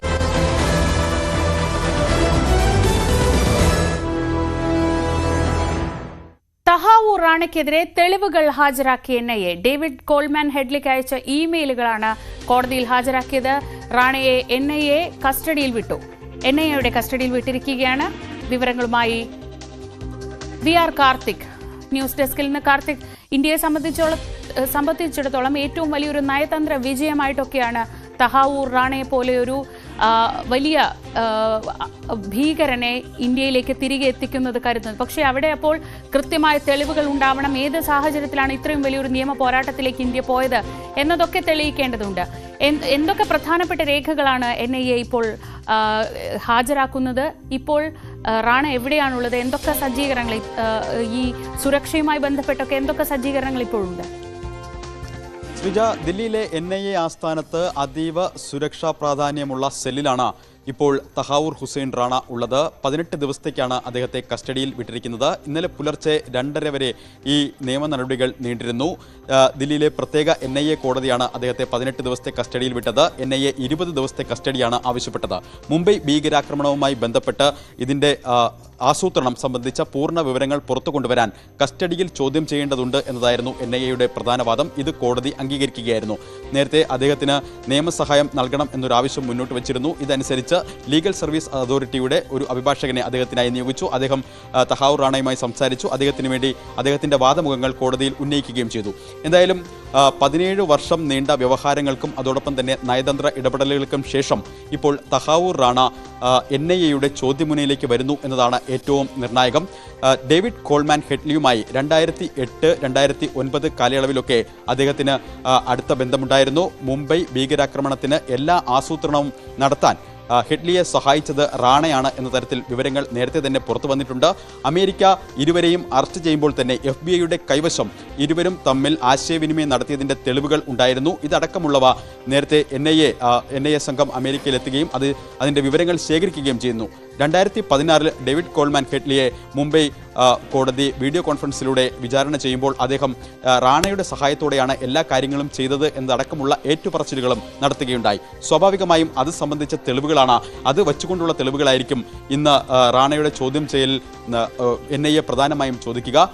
ഇക്കാര്യത്തിൽ വരുന്ന 18 ദിവസത്തിനുള്ളിൽ ലോകം ആകാംക്ഷയോടെ കാത്തിരിക്കുന്നത് ഈ മുംബൈ ഭീകരാക്രമണത്തിന്റെ സൂത്രധാരന്മാർ മറ്റാരൊക്കെയാണ് എന്നതാണ്. നേരത്തെ തന്നെ പല റിപ്പോർട്ടുകളും ഉണ്ടായിരുന്നു. പാക് സൈന്യത്തിന്റെ പങ്ക്, അതോടൊപ്പം തന്നെ ISIയുടെ പങ്ക് അടക്കമുള്ള കാര്യങ്ങളിൽ പല റിപ്പോർട്ടുകളും പുറത്തു വന്നിരുന്നു. ഇതടക്കമുള്ള കാര്യങ്ങളിൽ പുതിയ വിവരങ്ങൾ പുറത്തു വരുമോ? മാത്രമല്ല, റാണ ഇന്ത്യയിൽ പലതവണയായി എത്തിയിരുന്നു. 2008 ഈ മുംബൈ ഭീകരാക്രമണത്തിന് മുമ്പും അദ്ദേഹം ഇവിടെ എത്തിയിരുന്നു. എന്തായിരുന്നു ഈ സന്ദർശനങ്ങളുടെ ഉദ്ദേശ ലക്ഷ്യങ്ങൾ? മാത്രമല്ല, മുംബൈ ഭീകരാക്രമണം ഒരു തുടക്കം മാത്രമായിരുന്നു എന്ന തരത്തിലുള്ള സന്ദേശങ്ങൾ FBI കൈവശം ലഭിച്ച ഓഡിയോ സന്ദേശത്തിൽ നിന്ന് വ്യക്തമായിരുന്നു. കാരണം ഇരുവരും തമ്മിൽ സംസാരിച്ചതിന്റെ ഓഡിയോ സന്ദേശങ്ങളാണ് ലഭിച്ചത്. അതിൽ ഇന്ത്യ പ്രൊജക്റ്റുമായി ബന്ധപ്പെട്ട് നിരവധി വിശദാംശങ്ങൾ ഉണ്ടായിരുന്നു. സ്വാഭാവികമായും മുംബൈ ഭീകരാക്രമണത്തിന് ശേഷവും ഒന്നാം പ്രതിയായ ഡേവിഡ് കോൾമാൻ ഹെഡ്ലി റാണയുമായി ബന്ധപ്പെട്ടു. അപ്പോൾ റാണ ഒരു കോഡഡ് സന്ദേശമായി പറഞ്ഞത് the business must go on എന്നാണ്. അതായത് കൂടുതൽ പ്രൊജക്റ്റുകൾ, ഇത്തരത്തിൽ കൂടുതൽ ഭീകരാക്രമണ പദ്ധതികൾ ഇന്ത്യയിൽ നടത്താൻ അവർ ലക്ഷ്യമിട്ടിരുന്നു. നേരത്തെ പുറത്തു വന്ന റിപ്പോർട്ടുകൾ അനുസരിച്ച് മുംബൈയിലെ ഒരു പാർട്ടിയുടെ ആസ്ഥാനം, അതോടൊപ്പം തന്നെ ഗുജറാത്തിലെ സോമനാഥ് ക്ഷേത്രം, ഡൽഹിയിലെ നാഷണൽ ഡിഫൻസ് കോളേജ്, ഇതടക്കമുള്ള കേന്ദ്രങ്ങളിലെല്ലാം തന്നെ ഇത്തരത്തിൽ ഭീകരാക്രമണ പദ്ധതികൾ ഇവർ ആസൂത്രണം ചെയ്തതായി വിവരങ്ങൾ പുറത്തു വന്നിരുന്നു. ഇതടക്കമുള്ള ചോദ്യങ്ങളും റാണയോട് ഉന്നയിക്കും. സ്വാഭാവികമായും റാണയിൽ നിന്ന് ലഭിക്കുന്ന തെളിവുകൾ മുംബൈ ഭീകരാക്രമണവുമായി ബന്ധപ്പെട്ട് ഇത്രയും വർഷങ്ങൾക്ക് ശേഷവും ലോകം അറിയാത്ത വിവരങ്ങൾ അദ്ദേഹത്തിൽ നിന്ന് ലഭ്യമാക്കും എന്ന പ്രതീക്ഷയിലാണ് NIA ഉള്ളത്. എന്തായാലും ഇന്ന് മുതൽ 18 ദിവസം NIAക്ക് മുന്നിലേക്ക് തഹാവൂർ ഹുസൈൻ റാണ എത്തുകയാണ്. പാകിസ്ഥാൻ സൈന്യം, അതോടൊപ്പം തന്നെ ISI അടക്കമുള്ളവരുടെ മുംബൈ ഭീകരാക്രമണത്തിന് പിന്നിലെ ആസൂത്രണത്തിന്റെ അവർക്കൊക്കെ പങ്കുണ്ടോ എന്നതടക്കമുള്ള കാര്യങ്ങളിൽ വരും ദിവസങ്ങളിലാണ് കൂടുതൽ വിവരങ്ങൾ പുറത്തു വരിക. ശ്രീയ PR കാർത്തിക്കാണ് ന്യൂസ് ഡെസ്കിൽ നിന്ന് വിവരങ്ങൾ നൽകിയത്. വലിയ ദീർഘകാലം നീണ്ട നിയമ പോരാട്ടത്തിനൊക്കെ ഒടുവിൽ ഒരു നയതന്ത്ര വിജയമായി തഹാവൂർ റാണ ഇന്ത്യയിലേക്ക് എത്തുമ്പോൾ ആരാണ് ഈ തഹാവൂർ റാണ എന്നറിയുന്നത് കൗതുകകരമായിരിക്കും. ഒരു ഡോക്ടറിൽ നിന്ന് അന്താരാഷ്ട്ര ഭീകരനിലേക്ക് ഞെട്ടിപ്പിക്കുന്നതാണ് തഹാവൂർ റാണയുടെ ജീവിതം. പാകിസ്ഥാനിൽ ജനിച്ച റാണ കനേഡിയൻ പൗരത്വം സ്വീകരിച്ചതുപോലും മുംബൈ ഭീകരാക്രമണത്തിനുള്ള തയ്യാറെടുപ്പായാണ് വിലയിരുത്തുന്നത്. 1961 പാകിസ്ഥാനിലെ പഞ്ചാബിലാണ് തഹാവൂർ ഹുസൈൻ റാണ ജനിച്ചത്. ഹസൻ അബ്ദാൾ എന്ന കേഡറ്റ് കോളേജിൽ പഠിച്ച റാണ പാകിസ്ഥാൻ ആർമി മെഡിക്കൽ കോപ്സിൽ ചേരുകയും ക്യാപ്റ്റൻ ജനറൽ ഡ്യൂട്ടി പ്രാക്ടീഷണറായി സേവനമനുഷ്ഠിക്കുകയും ചെയ്തു. തുടർന്ന് 1997 സൈന്യത്തിൽ നിന്ന് വിരമിച്ച് ഡോക്ടറായ ഭാര്യയോടൊപ്പം കാനഡയിലേക്ക് താമസം മാറി. 2001 റാണയ്ക്കും ഭാര്യയ്ക്കും കനേഡിയൻ പൗരത്വം ലഭിച്ചു. ഫസ്റ്റ് വേൾഡ് ഇമിഗ്രേഷൻ സർവീസ് ഉൾപ്പെടെ നിരവധി ബിസിനസ്സുകൾ ആരംഭിച്ച റാണയ്ക്ക് ഷിക്കാഗോ, ന്യൂയോർക്ക്, ടൊറന്റോ എന്നിവിടങ്ങളിൽ ഓഫീസുകൾ ഉണ്ടായിരുന്നു. 2005 പ്രവാചകൻ മുഹമ്മദിന്റെ കാർട്ടൂണുകൾ പ്രസിദ്ധീകരിച്ചതിന് ഡാനിഷ് പത്രമായ ജിലാൻസ് പോസ്റ്റിനെ ലക്ഷ്യമിട്ട് നടത്തിയ ഭീകരാക്രമണ പദ്ധതിയിൽ 64-കാരൻ റാണ ഉൾപ്പെട്ടിരുന്നു. മിക്കി മൗസ് പ്രൊജക്ട് എന്ന രഹസ്യനാമമുള്ള ഈ പദ്ധതി കോപ്പൻഹേഗനിലെ പത്രത്തിലെ ജീവനക്കാരുടെ തലയറുത്ത് തെരുവിലേക്ക് എറിയുക എന്നതായിരുന്നു ലക്ഷ്യം വെച്ചത്. ആക്രമണം നടത്തുന്നതിന് മുന്നേ ഹെഡ്ലി അറസ്റ്റിലായതിനാൽ ആക്രമണം പരാജയപ്പെടുകയായിരുന്നു. 2008 മുംബൈ ഭീകരാക്രമണം ആസൂത്രണം ചെയ്യുന്നതിനായി മുംബൈയിൽ ഒരു ഫ്രണ്ട് ഓഫീസ് സ്ഥാപിക്കാൻ ഹെഡ്ലിയെ റാണ സഹായിച്ചതായി NIA കണ്ടെത്തിയിരുന്നു. NIAയുടെ കുറ്റപത്രത്തിൽ മുംബൈ ഭീകരാക്രമണത്തിന് ആവശ്യമായ ലോജിസ്റ്റിക്കൽ, സാമ്പത്തിക സഹായം എന്നിവ റാണ ഒരുക്കി നൽകിയതായി പറയുന്നു. 2009 US വെച്ചാണ് റാണ അറസ്റ്റിലാവുന്നത്. എല്ലാ നിയമപരമായ നടപടികളും അവസാനിച്ചതോടെയാണ് റാണയെ ഇന്ത്യക്ക് കൈമാറിയത്. റാണ NIAയുടെ കസ്റ്റഡിയിലെത്തുന്നതോടെ ഇന്ത്യയിലെ സ്ലീപ്പർ സെല്ലുകളുടെ അടക്കം വിവരങ്ങൾ അന്വേഷണ സംഘത്തിന് ലഭിക്കും. മാത്രമല്ല, ഭീകരർക്ക് രാജ്യത്തിനകത്തു നിന്ന് ലഭിച്ച സഹായത്തെ സംബന്ധിച്ചുള്ള അന്വേഷണത്തിനും ഇത് വഴി തുറക്കും. International desk, news 18. തഹാവൂർ റാണയെ ഇന്ത്യയിൽ എത്തിച്ചത് നയതന്ത്ര വിജയമെന്ന മുംബൈ ഭീകരാക്രമണത്തിൽ വീരമൃത്യു വരിച്ച മേജർ സന്ദീപ് ഉണ്ണികൃഷ്ണന്റെ പിതാവ് K. ഉണ്ണികൃഷ്ണൻ. മുംബൈ ഭീകരാക്രമണ പദ്ധതി ആരുടെ തലയിൽ ഉദിച്ചതാണെന്ന് എല്ലാവർക്കും അറിയാം. അതാണ് പുറത്തു വരേണ്ടതെന്നും K. ഉണ്ണികൃഷ്ണൻ ന്യൂസ് 18നോട് പറഞ്ഞു. നമ്മുടെ ഡിപ്ലോമാറ്റിക്കലി ഒരു നല്ല ന്യൂസാണ്. നമുക്ക് 26/11 നമ്മൾ ആരും മറന്നിട്ടില്ല. അതിൻ്റെ ഇൻവെസ്റ്റിഗേഷൻസ് ഇപ്പോഴും നടന്നുകൊണ്ടിരിക്കുന്നുള്ളതിൻ്റെ ഒരു ഉത്തമ ഉദാഹരണമാണിത്. തീർച്ചയായിട്ടും ഇതൊരു വലിയൊരു അച്ചീവ്മെൻ്റ് തന്നെയാണ് ഇന്ത്യൻ ഏജൻസീസിനെ സംബന്ധിച്ചിടത്തോളം. അവർ ഇത്രയും കാലമായിട്ട് പരിശ്രമിച്ചിട്ട് ഉണ്ടായ ഒരു ഡെവലപ്മെൻ്റാണ്. അങ്ങനെ ഇത് സാധാരണഗതിയിൽ നമ്മൾ അന്നുണ്ടായ കൾപ്രേഷനേക്കാളും കൂടുതൽ ഈ കോൺസ്പിറേറ്റേഴ്സ് എന്ന് പറയില്ല, അവർ എല്ലാ ഒത്താശകളും ചെയ്തു കൊടുത്ത ആൾക്കാർ ഇവരാണ്. പക്ഷെ നമുക്ക് ഇനിയും കിട്ടാനുള്ള ആൾക്കാരുണ്ട്. ഇതാരാണ് ശരിക്കും പ്ലാൻ ആദ്യം തന്നെ ചെയ്തത്, ആരുടെ മനസ്സിലാണ് അത് ഉണ്ടായത്, എന്തുകൊണ്ടാണ് അവരങ്ങനെ ചെയ്തുകൊണ്ടിരിക്കുന്നത്, ഈ ഉത്തരങ്ങൾ നമുക്ക് ഇന്ത്യത്തിൽ നിന്ന് കിട്ടാൻ വളരെ ബുദ്ധിമുട്ടാണ്. പക്ഷേ ആരായിരുന്നു അതിൻ്റെ പിന്നിൽ എന്നുള്ള കാര്യത്തിൽ കുറച്ചും കൂടെ ഒരു എഫേർട്ട് നമുക്കറിയാം ആരാണെന്നുള്ളത്, ലോകത്തിന് മുഴുവൻ അറിയാം എല്ലാ കാരണങ്ങളാണെന്നുള്ളത്. പക്ഷേ ലീഗലി പ്രൂഫ് വേണം നമ്മൾക്ക്. ആ പ്രൂഫ് ഇദ്ദേഹത്തിൽ നിന്ന് കിട്ടാനുള്ള എല്ലാ സാധ്യതകളും ഉണ്ട്. ആ ദൃഷ്ടിയിൽ നിന്ന് നോക്കുകയാണെന്നുണ്ടെങ്കിൽ ഇത് വലിയൊരു അച്ചീവ്മെൻ്റാണ് നമ്മളെ സംബന്ധിച്ചിടത്തോളം. ദേശത്തിനെ പറ്റി ചിന്തിക്കുമ്പോൾ, നമ്മളെ സൈനികരെ പറ്റി ചിന്തിക്കുമ്പോൾ സന്ദീപ് ഇപ്പോഴും മുൻനിരയിൽ തന്നെയാണ്. പക്ഷേ അതിൻ്റെ കാരണങ്ങൾ എന്താണെന്നുണ്ടെങ്കിൽ അവനത് ചെയ്തുകൊണ്ടായിരിക്കാം. പക്ഷേ വേറൊരു സന്ദർഭത്തിലാണെന്നുണ്ടെങ്കിൽ വേറൊരാളാണ് ചെയ്തതെന്നുണ്ടെങ്കിൽ അതേമാതിരി തന്നെ ആയിരിക്കും നമ്മൾ അവരെ പറ്റി സ്പെശിക്കുന്നത്. അപ്പം നമ്മൾ ഓരോ സോൾജേഴ്സിനും നമ്മൾ എടുക്കുന്ന സമയത്ത് നമ്മൾ ആലോചിക്കുന്നില്ല, അദ്ദേഹം ചെയ്ത കാര്യം ഇങ്ങനെയാണ്, അദ്ദേഹത്തിന് വേറൊന്നും പറ്റില്ല. ഈ എതിൽ മാങ്കേ മോറെന്നും പറഞ്ഞിട്ട് പോയി ചെയ്ത ആൾക്കാർ ഇഷ്ടം പോലെ ഉണ്ട്. അതേപോലെ എൻ്റെ ഏറ്റവും വലിയ എന്താണെന്നുണ്ടെങ്കിൽ ഏത് സൈനിക കേന്ദ്രങ്ങളിൽ പോയാലും സന്ദീപിനെ റെക്കഗ്നൈസ് ചെയ്യുന്നു, ഏത് ഗ്രൂപ്പിൽ പോയാലും ചെയ്യുന്നു, ഏത് ട്രെയിനിൽ പോയാലും ഏത് ഫ്ലൈറ്റിൽ പോയാലും എന്നെ നമ്മളെ റെക്കഗ്നൈസ് ചെയ്യുന്നു. സോ നമ്മൾ ചോദിക്കാതെ തന്നെ ഓട്ടോമാറ്റിക് അപ്ഗ്രേഡേഷൻ എല്ലാ സ്ഥലത്തും കിട്ടുന്നത് നമുക്ക് എല്ലാം അറിയാം. മറ്റൊരു ദുഃഖകരമായ വാർത്തയിലേക്ക്. തൃശൂർ മാള കുഴൂരിൽ പ്രകൃതി വിരുദ്ധ ബന്ധത്തിന് ശ്രമിക്കുന്നതിനിടെ 6 വയസ്സുകാരനെ കുളത്തിൽ മുക്കിക്കൊന്നു. മാള കുഴൂർ സ്വദേശിയായ 6 വയസ്സുകാരനാണ് കൊല്ലപ്പെട്ടത്. അയൽവാസിയായ പ്രതി ജോജോയുടെ അറസ്റ്റ് രേഖപ്പെടുത്തി ഷംന വിവരങ്ങളുമായി. ഷംന, 6 വയസ്സുള്ളൊരു കുഞ്ഞ് തൊട്ടടുത്തുള്ള വീട്ടിൽ താമസിക്കുന്ന ആൾ, കേൾക്കുമ്പോൾ തന്നെ ഞെട്ടലുണ്ടാവുന്ന വാർത്തയാണ്. എന്താണ് സംഭവിച്ചത്? പോലീസ് എന്താണ് പറയുന്നത്? ശ്രീജ, ഇന്നലെയാണ് ഈ നാടിനെ നടുക്കിയ ഒരു കൊലപാതകം സംഭവിക്കുന്നത്. ഇന്നലെ വൈകിട്ട് സമീപത്ത് കളിക്കാൻ പോയതായിരുന്നു കുട്ടി. പിന്നീട് കുട്ടിയെ കാണാതായതിനെ തുടർന്ന് വീട്ടുകാർ പോലീസിൽ പരാതി നൽകുകയായിരുന്നു. തുടർന്ന് ഈ നാട്ടുകാരുടെ കൂട്ടത്തിൽ ഈ പ്രതിയായ ജോജോയും കൂടി ഈ കുട്ടിയെ തെരയാനായി ഇറങ്ങിയിരുന്നു. പിന്നീടാണ് ഈ ഒരു സംശയം തോന്നുന്നതും, പോലീസിന് ഒരു സംശയം തോന്നുന്നതും, ഒപ്പം ഇയാളെ കസ്റ്റഡിയിലെടുക്കുന്നതും. അതായത് ഇയാൾ നേരത്തെ തന്നെ നിരവധി കുറ്റകൃത്യങ്ങളിൽ അറസ്റ്റിലായ ഒരാളായിരുന്നു. കഴിഞ്ഞ ജൂണിൽ അറസ്റ്റിലായിരുന്നു. ഈ പ്രതിയോടുകൂടി കുട്ടി പോകുന്ന ഒരു CCTV ദൃശ്യങ്ങളും ലഭിച്ചിരുന്നു. ഇതിന്റെ അടിസ്ഥാനത്തിൽ നടത്തിയ ചോദ്യം ചെയ്യലിലാണ് ഇന്നലെ പ്രതിയെ കസ്റ്റഡിയിലെടുക്കുന്നത്. ഇന്നിപ്പോൾ ആ കൊലപാതകത്തിന്റെ ഞെട്ടിക്കുന്ന വിവരങ്ങളാണ് പുറത്തു വരുന്നത്. പ്രതിയുടെ മൊഴിയാണ് ഇപ്പോൾ പുറത്തു വന്നിരിക്കുന്നത്. അതായത് ഈ 6 വയസ്സുകാരനെ പ്രകൃതി വിരുദ്ധ പീഡനത്തിന് ഇരയാക്കുന്നതിനിടെ, അത് ചെറുക്കാൻ ശ്രമിക്കുന്നതിനിടെയാണ് ഈ കുട്ടിയെ ഇയാൾ കൊലപ്പെടുത്തുന്നത്.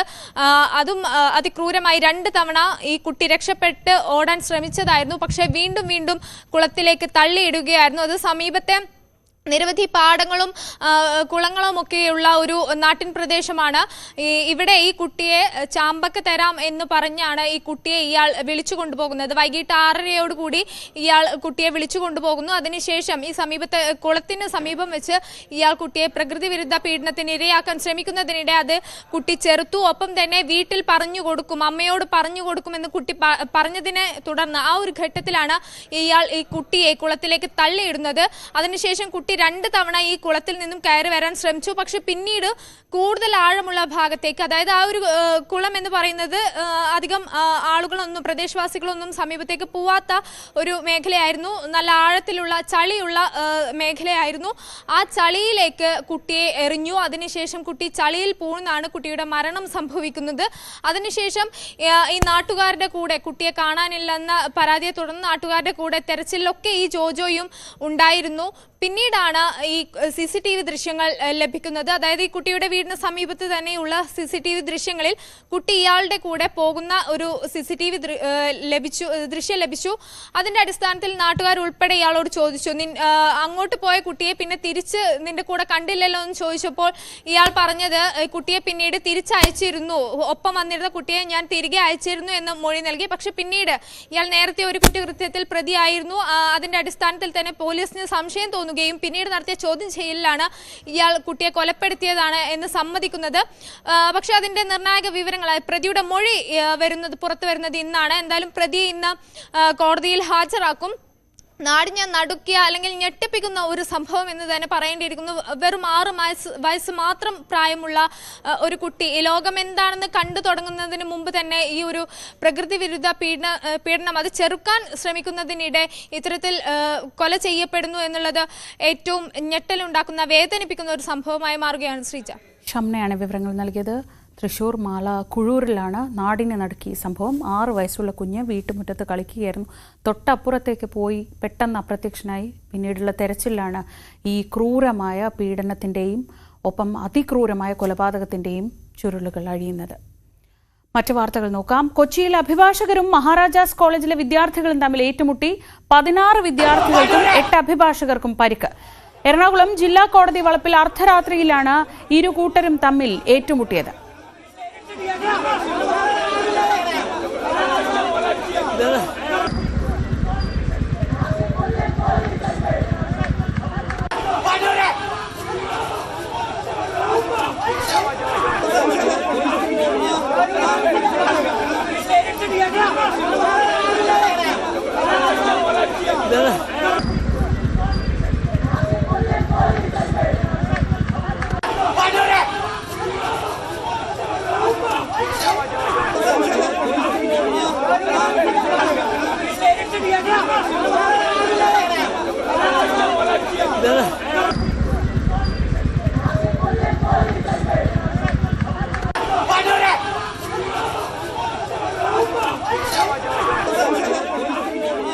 വിശദാംശങ്ങളുമായി ഡാനി പോൾ തയ്യാറാക്കിയ റിപ്പോർട്ട്.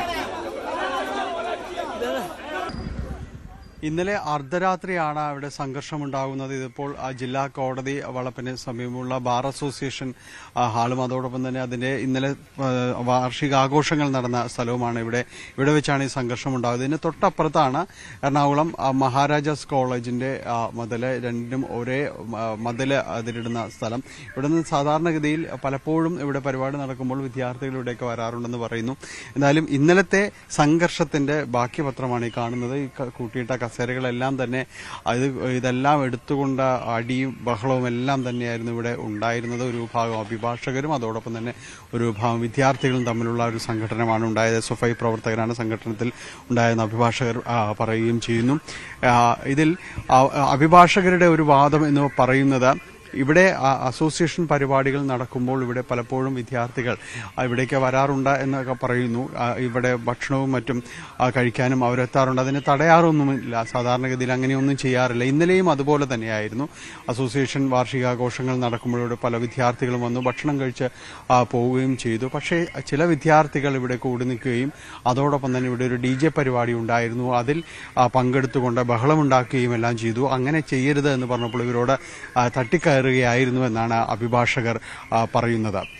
ലേഡി അഡ്വക്കേറ്റ്സിന്റെ ഇടയിലേക്ക് ഇന്റർഫിയർ ചെയ്തതിന്റെ അടിസ്ഥാനത്തിൽ നമ്മൾ അവരോട് പറഞ്ഞു ഇത് പറ്റില്ല, ഇത് നമ്മുടെ കോമ്പൗണ്ടാണ്, നിങ്ങൾ കോളേജാണ്, നിങ്ങൾ പുറത്തേക്ക് പോകണമെന്ന് പറഞ്ഞു. അതിന്റെ അടിസ്ഥാനം നമ്മുടെ അസോസിയേഷന്റെ ക്യാമ്പസിന് പുറത്തേക്ക് അവരെ മാറ്റുകയും തുടർന്ന് അവര് ഏകദേശം 20-30 മേളിൽ ആൾക്കാരുണ്ടായിരുന്നു. വെപ്പൺസ് ആയിട്ട് നമ്മളുടെ കോടതിയുടെ അകത്ത് വരികയും തുടർന്ന് അസോസിയേഷന്റെ കോമ്പൗണ്ടിലേക്ക് വരികയും ഞങ്ങളുടെ പ്രിമൈസസിൽ വരികയും നമ്മളുടെ അഭിഭാഷകരെ അറ്റാക്ക് ചെയ്യുകയും.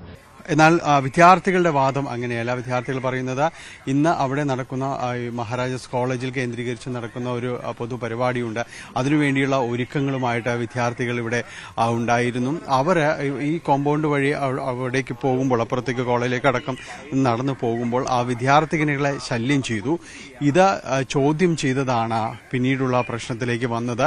അഭിഭാഷകർ ചിലർ മദ്യപിച്ചിട്ടുണ്ടായിരുന്നുവെന്ന് വിദ്യാർത്ഥികൾ പറയുന്നു.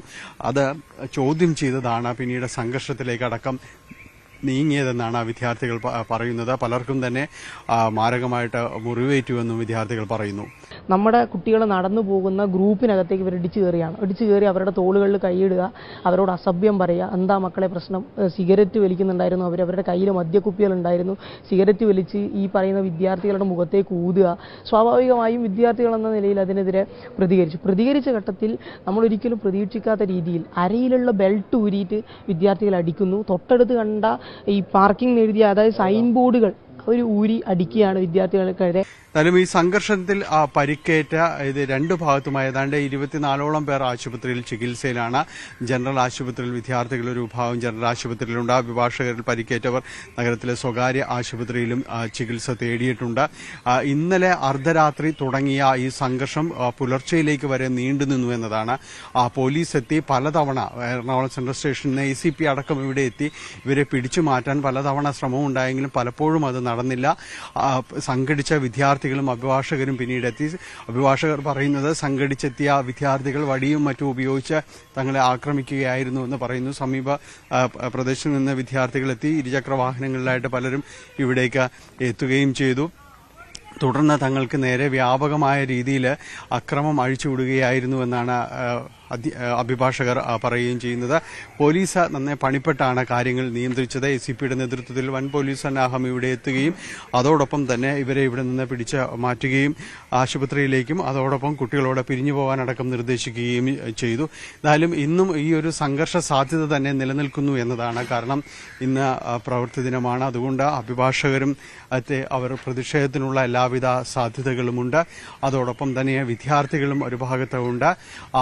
പോലീസും ജാഗ്രത പാലിക്കുന്നുണ്ട്. കാരണം ഇത് നഗരമധ്യത്തിൽ തന്നെയാണ്. പ്രത്യേകിച്ച് കോടതി വളപ്പും മഹാരാജും എല്ലാം തന്നെ സ്ഥിതി ചെയ്യുന്നു. അങ്ങനെ ഒരു സംഘർഷ സാധ്യതകളിലേക്ക് പോകാതിരിക്കാനുള്ള മുൻകരുതലിലേക്ക് പോലീസും കടന്നിട്ടുണ്ട്. ഏതായാലും ഇന്നലെ അർദ്ധരാത്രി ഉണ്ടായിരുന്ന ആ സംഘർഷം പുലർച്ചെ വരെ നീണ്ടുനിന്നു. ക്യാമറമാൻ മനോജിനൊപ്പം ഡാനി പോൾ, ന്യൂസ് 18 കൊച്ചി. കേരള സർവകലാശാലയിൽ ഇന്നലെ ഉണ്ടായ സംഘർഷത്തിൽ KSU SFI നേതാക്കൾക്കെതിരെ സ്വമേധയാ കേസെടുത്ത് കന്റോൺമെന്റ് പോലീസ്. 5 KSU നേതാക്കൾക്കും 5 SFI നേതാക്കൾക്കുമെതിരെയാണ് കേസ്. കണ്ടാലറിയാവുന്ന 200 പ്രവർത്തകർക്കെതിരെയും കേസുണ്ട്. പൊതുജനങ്ങൾക്ക് മാർഗതടസ്സം സൃഷ്ടിച്ച് സംഘർഷമുണ്ടാക്കിയെന്നാണ് FIR.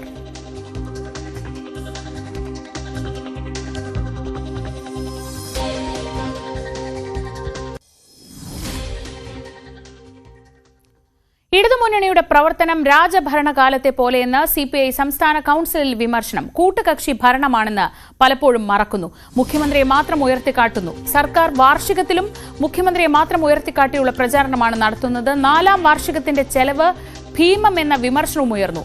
വാർഷികാഘോഷങ്ങൾക്ക് എന്തിനാണ് ഇത്രയും ചെലവെന്ന ചോദ്യം ഉയർന്നു. പന്തലിനായി മാത്രം മുടക്കുന്നത് ലക്ഷങ്ങളാണെന്നും ഇത്രയും ആർഭാടം എന്തിനാണെന്നും ചോദ്യം ഉയർന്നു കേട്ടു. ഡാൻ കുര്യൻ വിവരങ്ങളുമായി. ഡാൻ, സർക്കാരിനെതിരെ ദുർബലമായെങ്കിലും വിമർശനങ്ങൾ ഇത്തരത്തിൽ ഉയരാറുള്ളത് CPIയിലാണ്. പക്ഷെ പലപ്പോഴും അത് പുറത്തേക്കൊന്നും കേൾക്കാറില്ല. ഈ സംസ്ഥാന സമ്മേളനത്തിന് മുന്നോടിയായി നടക്കുന്ന കൌൺസിലിൽ സർക്കാരിനെതിരെയും CPI നേതൃത്വത്തിനെതിരെയും വിമർശനങ്ങൾ രൂക്ഷമായി ഉയർന്നു എന്നാണ് കേൾക്കുന്നത്. എന്തൊക്കെയാണ് നമ്മൾ അറിയുന്നത്?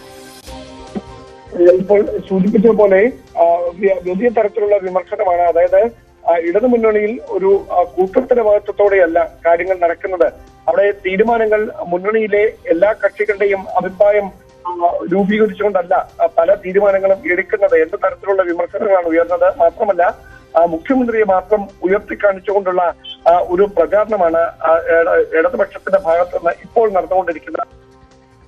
ജനാധിപത്യ രീതിയായി അംഗീകരിക്കാൻ കഴിയും എന്ന തരത്തിലുള്ള വിമർശനം ഉൾപ്പെടെ CPI സംസ്ഥാന കൌൺസിൽ ഉയർന്നു എന്നാണ് മനസ്സിലാക്കാൻ കഴിയുന്നത്. സാധാരണയായി ഏത് പ്രധാനപ്പെട്ട വിവാദ വിഷയങ്ങളിലും വളരെ വ്യത്യസ്തമായ തീരുമാനങ്ങൾ എടുക്കുകയും അത് പരസ്യമായി പറയുകയും ചെയ്യുന്നത് CPI നേതൃത്വമാണ്. ആ CPI നേതൃത്വമാണ് സർക്കാരിന്റെ 4ാം വാർഷികത്തോടനുബന്ധിച്ച് വലിയ തരത്തിലുള്ള ചെലവ് വരുന്ന തരത്തിലാണ്, അല്ലെങ്കിൽ വലിയ തരത്തിൽ സാമ്പത്തിക ബാധ്യതയ്ക്ക് വഴിവെക്കുന്ന തരത്തിലുള്ള ആഘോഷ പരിപാടികളാണ് നടത്തുന്നത് എന്ന വിമർശനം കൂടി ഉന്നയിച്ചിരിക്കുന്നത്. സംസ്ഥാന കൌൺസിൽ യോഗം ഇന്നുകൂടി തുടരും. മന്ത്രിമാരുടെ പ്രവർത്തനങ്ങളെ കുറിച്ച് അടക്കം കൃത്യമായ അവലോകനം ഇന്നത്തെ കൌൺസിൽ യോഗത്തിൽ ഉണ്ടാകുമെന്നാണ് അറിയാൻ കഴിയുന്നത്. ശരി, ഡാൻ കുര്യനാണ് വിവരങ്ങൾ നൽകിയത് തിരുവനന്തപുരത്ത് നിന്ന്. N. പ്രശാന്ത് IAS ബന്ധപ്പെട്ട വിവാദങ്ങളിൽ ഒരു ഹിയറിംഗ് സർക്കാർ വിളിച്ചിട്ടുണ്ട്. ആ ഹിയറിംഗിൽ ചില ആവശ്യങ്ങൾ പ്രശാന്ത് മുന്നോട്ട് വെച്ചിരുന്നു. പക്ഷേ അത് നടക്കാനിടയില്ല എന്ന വിവരങ്ങളാണ് പുറത്തുവരുന്നത്. വാർത്തയിലേക്ക് നമ്മൾ മടങ്ങിയെത്തും ഇടവേളയ്ക്ക് ശേഷം.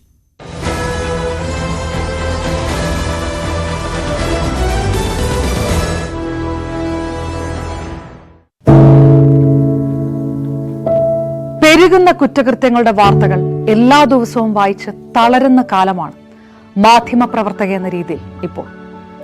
അതിൽ മിക്കതിലും കാരണം ലഹരിയാണെന്നും പ്രതികളാകുന്നതും ഇരകളാകുന്നതും പുതിയ തലമുറയിലെ കുട്ടികളാണെന്ന് കൂടി പറയേണ്ടി വരുമ്പോൾ രക്ഷാകർത്താവെന്ന നിലയിൽ സമാധാനം പോലും കെട്ടുപോകുന്ന സമയമാണ്. ആരെയാണ് തിരുത്തുക? ആരെയാണ് നന്നാക്കുക?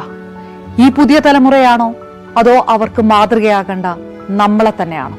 4ാമത്തെ പെഗ്ഗിൽ ഐസ് ക്യൂബ് വീഴുമ്പോൾ ഞാൻ എവിടെ എത്തുമെന്ന് പറയുന്ന നായകനെ വേണ്ട എന്ന് പറയാൻ ഒരിക്കലും നമുക്ക് കഴിഞ്ഞിട്ടില്ല.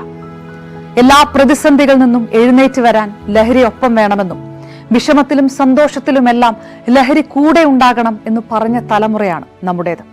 ലഹരിക്ക് കുടുംബ സദസ്സുകളിൽ ഉണ്ടായിരുന്ന ടാബു പോലും തുടച്ചു കളഞ്ഞ തലമുറയാണ് നമ്മുടേത്. അച്ഛനും അമ്മയും കുട്ടികളുടെ മുന്നിലിരുന്ന് മദ്യപിക്കുന്ന കാലത്ത് ഇതിലും വലിയ ലഹരിയിലേക്ക് കടക്കരുതെന്ന് കുട്ടികളോട് ആ രക്ഷിതാക്കൾക്ക് എങ്ങനെയാണ് പറയാൻ കഴിയുക? നോക്കൂ, കൈവിട്ടു പോകുന്നത് നമുക്കാണ്. അതിന്റെ വലിയ വിപത്ത് അനുഭവിക്കുന്നത് പുതിയ തലമുറയും. ലഹരിക്ക് അടിമയാകാതിരിക്കൂ, സ്വതന്ത്രരാകും. Live free, live drug free.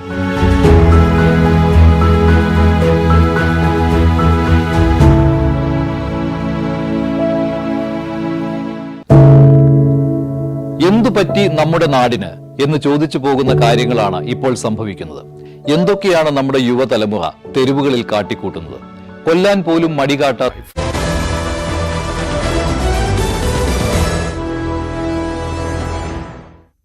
Chief സെക്രട്ടറിയുമായുള്ള hearing ലൈവായി കാണിക്കണമെന്ന എൻ പ്രശാന്തിന്റെ ആവശ്യം സർക്കാർ അംഗീകരിക്കില്ല.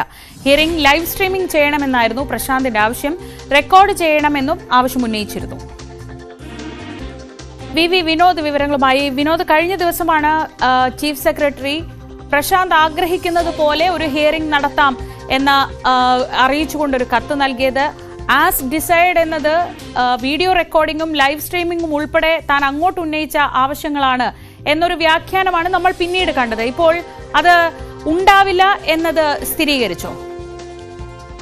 ശ്രീജ, തീർത്തും വിചിത്രമായ ഒരു ആവശ്യമാണ് പ്രശാന്തിന്റെ ഭാഗത്തു നിന്ന് ഉണ്ടായിരിക്കുന്നത്. കാരണം ഈ ലൈവ് സ്ട്രീമിംഗ്, ഈ അച്ചടക്ക നടപടിയുടെ ഭാഗമായിട്ടാണ് ഹിയറിംഗ് നടത്തുന്നത്. അത് ചീഫ് സെക്രട്ടറി നേരിട്ട് നടത്തുന്ന ഒരു നടപടിക്രമമാണ്. അതിന്റെ ലൈവ് സ്ട്രീമിംഗും റെക്കോർഡിംഗും നടത്തണം എന്ന ആവശ്യമാണ് ഉന്നയിക്കുന്നത്. അതായത് കുറ്റാരോപിതനായി സസ്പെൻഷനിൽ തുടരുന്ന ഒരു ഉദ്യോഗസ്ഥനാണ്. ആ ഉദ്യോഗസ്ഥന്റെ ഭാഗം കേൾക്കുന്നതിന് വേണ്ടി ഒരു ഹിയറിംഗ് വെക്കുന്നതാണ് അച്ചടക്ക സമിതി ഉണ്ട്. അതിനപ്പുറത്തേക്ക് മുഖ്യമന്ത്രിയുടെ നിർദ്ദേശപ്രകാരമാണ് ഇത്തരമൊരു നടപടിയിലേക്ക് നേരിട്ട് തന്നെ പോകുന്നത്. ചീഫ് സെക്രട്ടറിയുടെ ഔദ്യോഗിക കാലാവധി അവസാനിക്കാൻ പോവുകയാണ്. പക്ഷെ അതിനു മുൻപ് തന്നെ ഈ IAS തലപ്പത്തെ ഈ പടലപ്പിണക്കം, ജയതിലകനെതിരെയുള്ള ആരോപണങ്ങൾ, കെ ഗോപാലകൃഷ്ണനെതിരെ ഉന്നയിച്ച ആരോപണങ്ങൾ, ഇതിലൊക്കെ തന്നെ പ്രശാന്തിനെ കൂടി കേട്ട് കൃത്യമായ ഒരു നടപടിയിലേക്ക് പോവുക എന്നൊരു സന്ദേശമാണ് സർക്കാർ നൽകുന്നത്. അവിടെയാണ് പ്രശാന്ത് ഇങ്ങനെ ഒരു വിചിത്രമായ ആവശ്യം ഉന്നയിച്ചത്. ഏതായിരുന്നാലും ഇത് സർക്കാർ അംഗീകരിക്കില്ല എന്ന് തന്നെയാണ് മനസ്സിലാക്കുന്നത്. മാത്രമല്ല, ഏപ്രിൽ 1 പ്രശാന്ത് ഒരു ഫേസ്ബുക്ക് പോസ്റ്റ് ഇടുകയും ചെയ്തിരുന്നു, നിർണായക തീരുമാനത്തിലേക്ക് പോകുന്നു എന്ന്. പക്ഷെ ഒരു തീരുമാനവും അദ്ദേഹം കൈക്കൊണ്ടതുമില്ല. അങ്ങനെ പല പല കാര്യങ്ങളിൽ പ്രശാന്ത് എടുക്കുന്ന നിലപാടുകൾ അതെല്ലാം തന്നെ വിചിത്രമായ കാര്യങ്ങളാണെന്ന് പറയേണ്ടിയിരിക്കുന്നു. ശ്രീജ, വിനോദാണ് വിവരങ്ങൾ നൽകിയത് തിരുവനന്തപുരത്ത് നിന്ന്. പെരുമ്പാവൂർ തൊഴിൽ പീഡന കേസിൽ വഴിത്തിരിവ്. തൊഴിൽ പീഡനം നടക്കുന്നു എന്ന ആരോപണം ഉന്നയിച്ച മനാഫ് ഒളിവിൽ പോയി. മനാഫാണ് ഇത്തരം പീഡനം നടത്തിയതെന്ന് ചില ജീവനക്കാർ പോലീസിൽ പരാതിപ്പെട്ടതോടെയാണ് ഇത്. പെരുമ്പാവൂർ കേന്ദ്രീകരിച്ച് പ്രവർത്തിച്ചിരുന്ന കെൽട്രോ എന്ന ഡയറക്ട് മാർക്കറ്റിംഗ് കമ്പനിയിൽ ജീവനക്കാരെ പീഡിപ്പിക്കുന്ന ദൃശ്യങ്ങൾ പുറത്തുവിട്ടത് മനാഫായിരുന്നു. ഉദ്ദേശിച്ച രീതിയിൽ വിൽപ്പന നടത്താത്തവരെ ഇങ്ങനെ പീഡിപ്പിക്കുന്നു എന്നാണ് മനാഫ് ആരോപിച്ചത്. എന്നാൽ മനാഫാണ് ഇങ്ങനെ ചെയ്യിച്ചതെന്ന ആരോപണവുമായി ജീവനക്കാർ രംഗത്തെത്തിയതോടെ ചിത്രം മാറി. മനാഫിനെതിരെ 2 കേസുകൾ രജിസ്റ്റർ ചെയ്യപ്പെട്ടു. ആദ്യത്തേത് ദൃശ്യങ്ങളിൽ കണ്ട ചെറുപ്പക്കാരുടെ പരാതി. വീഡിയോ ദൃശ്യത്തിൽ കണ്ട യുവാക്കളെ പോലെ തന്നെയും പീഡിപ്പിച്ചെന്ന ഒരു വനിതാ ജീവനക്കാരുടെ മൊഴിയിലാണ് രണ്ടാമത്തെ കേസ്. ഇതോടുകൂടിയാണ് മനാഫ് ഒളിവിൽ പോയത്.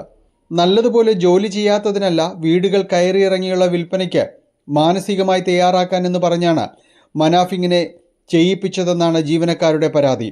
ഇതല്ലാതെ തങ്ങളെ ആരും തൊഴിൽ പീഡനത്തിന് ഇരയാക്കിയിട്ടില്ലെന്നായിരുന്നു ദൃശ്യങ്ങളിൽപ്പെട്ട യുവാക്കൾ അവകാശപ്പെടുന്നത്. സംഭവത്തിൽ അവ്യക്തതയും ദുരൂഹതയും ഉണ്ടെന്നാണ് പോലീസ് പറയുന്നത്. ആരു പറയുന്നതാണ് ശരിയെന്നതിൽ വ്യക്തതയില്ല.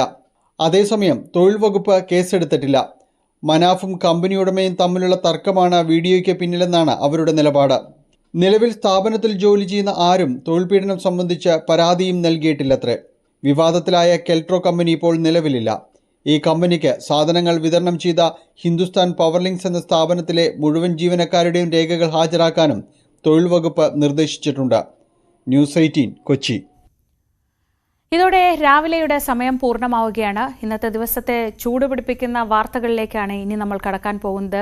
ഇന്ത്യൻ വിപണിയിൽ ഒരു ഉണർവ് പ്രകടമാവുന്നുണ്ട്. അതോടൊപ്പം ശ്രദ്ധിക്കേണ്ടത് സ്വർണ്ണവില 70,000-ലേക്ക് അടുക്കുകയാണ്. വളരെ പെട്ടെന്ന് തന്നെ 70,000 എന്ന ആ വലിയ നമ്പർ സ്വർണം ക്രോസ് ചെയ്യുമെന്ന സൂചനകൾ നൽകിക്കൊണ്ടാണ് ഇപ്പോൾ സ്വർണ്ണവില മുന്നോട്ട് പോകുന്നത്. ഒപ്പം ആലപ്പുഴയിൽ മുഖ്യമന്ത്രി വരുന്നതുമായി ബന്ധപ്പെട്ടുണ്ടായ ഈ ക്രമീകരണങ്ങളൊക്കെ വലിയ വിവാദമാവുന്നു. ഈ വിഷയങ്ങളൊക്കെ വളരെ വിശദമായി തന്നെ ചർച്ച ചെയ്യും. ന്യൂസ് 10-ൽ അപർണ കുറുപ്പ് ചേരും. രാവിലെയിൽ വീണ്ടും നാളെ കാണാം.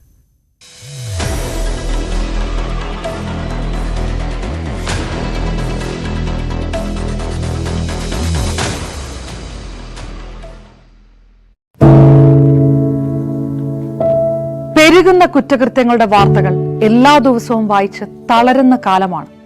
മാധ്യമപ്രവർത്തക എന്ന രീതിയിൽ ഇപ്പോൾ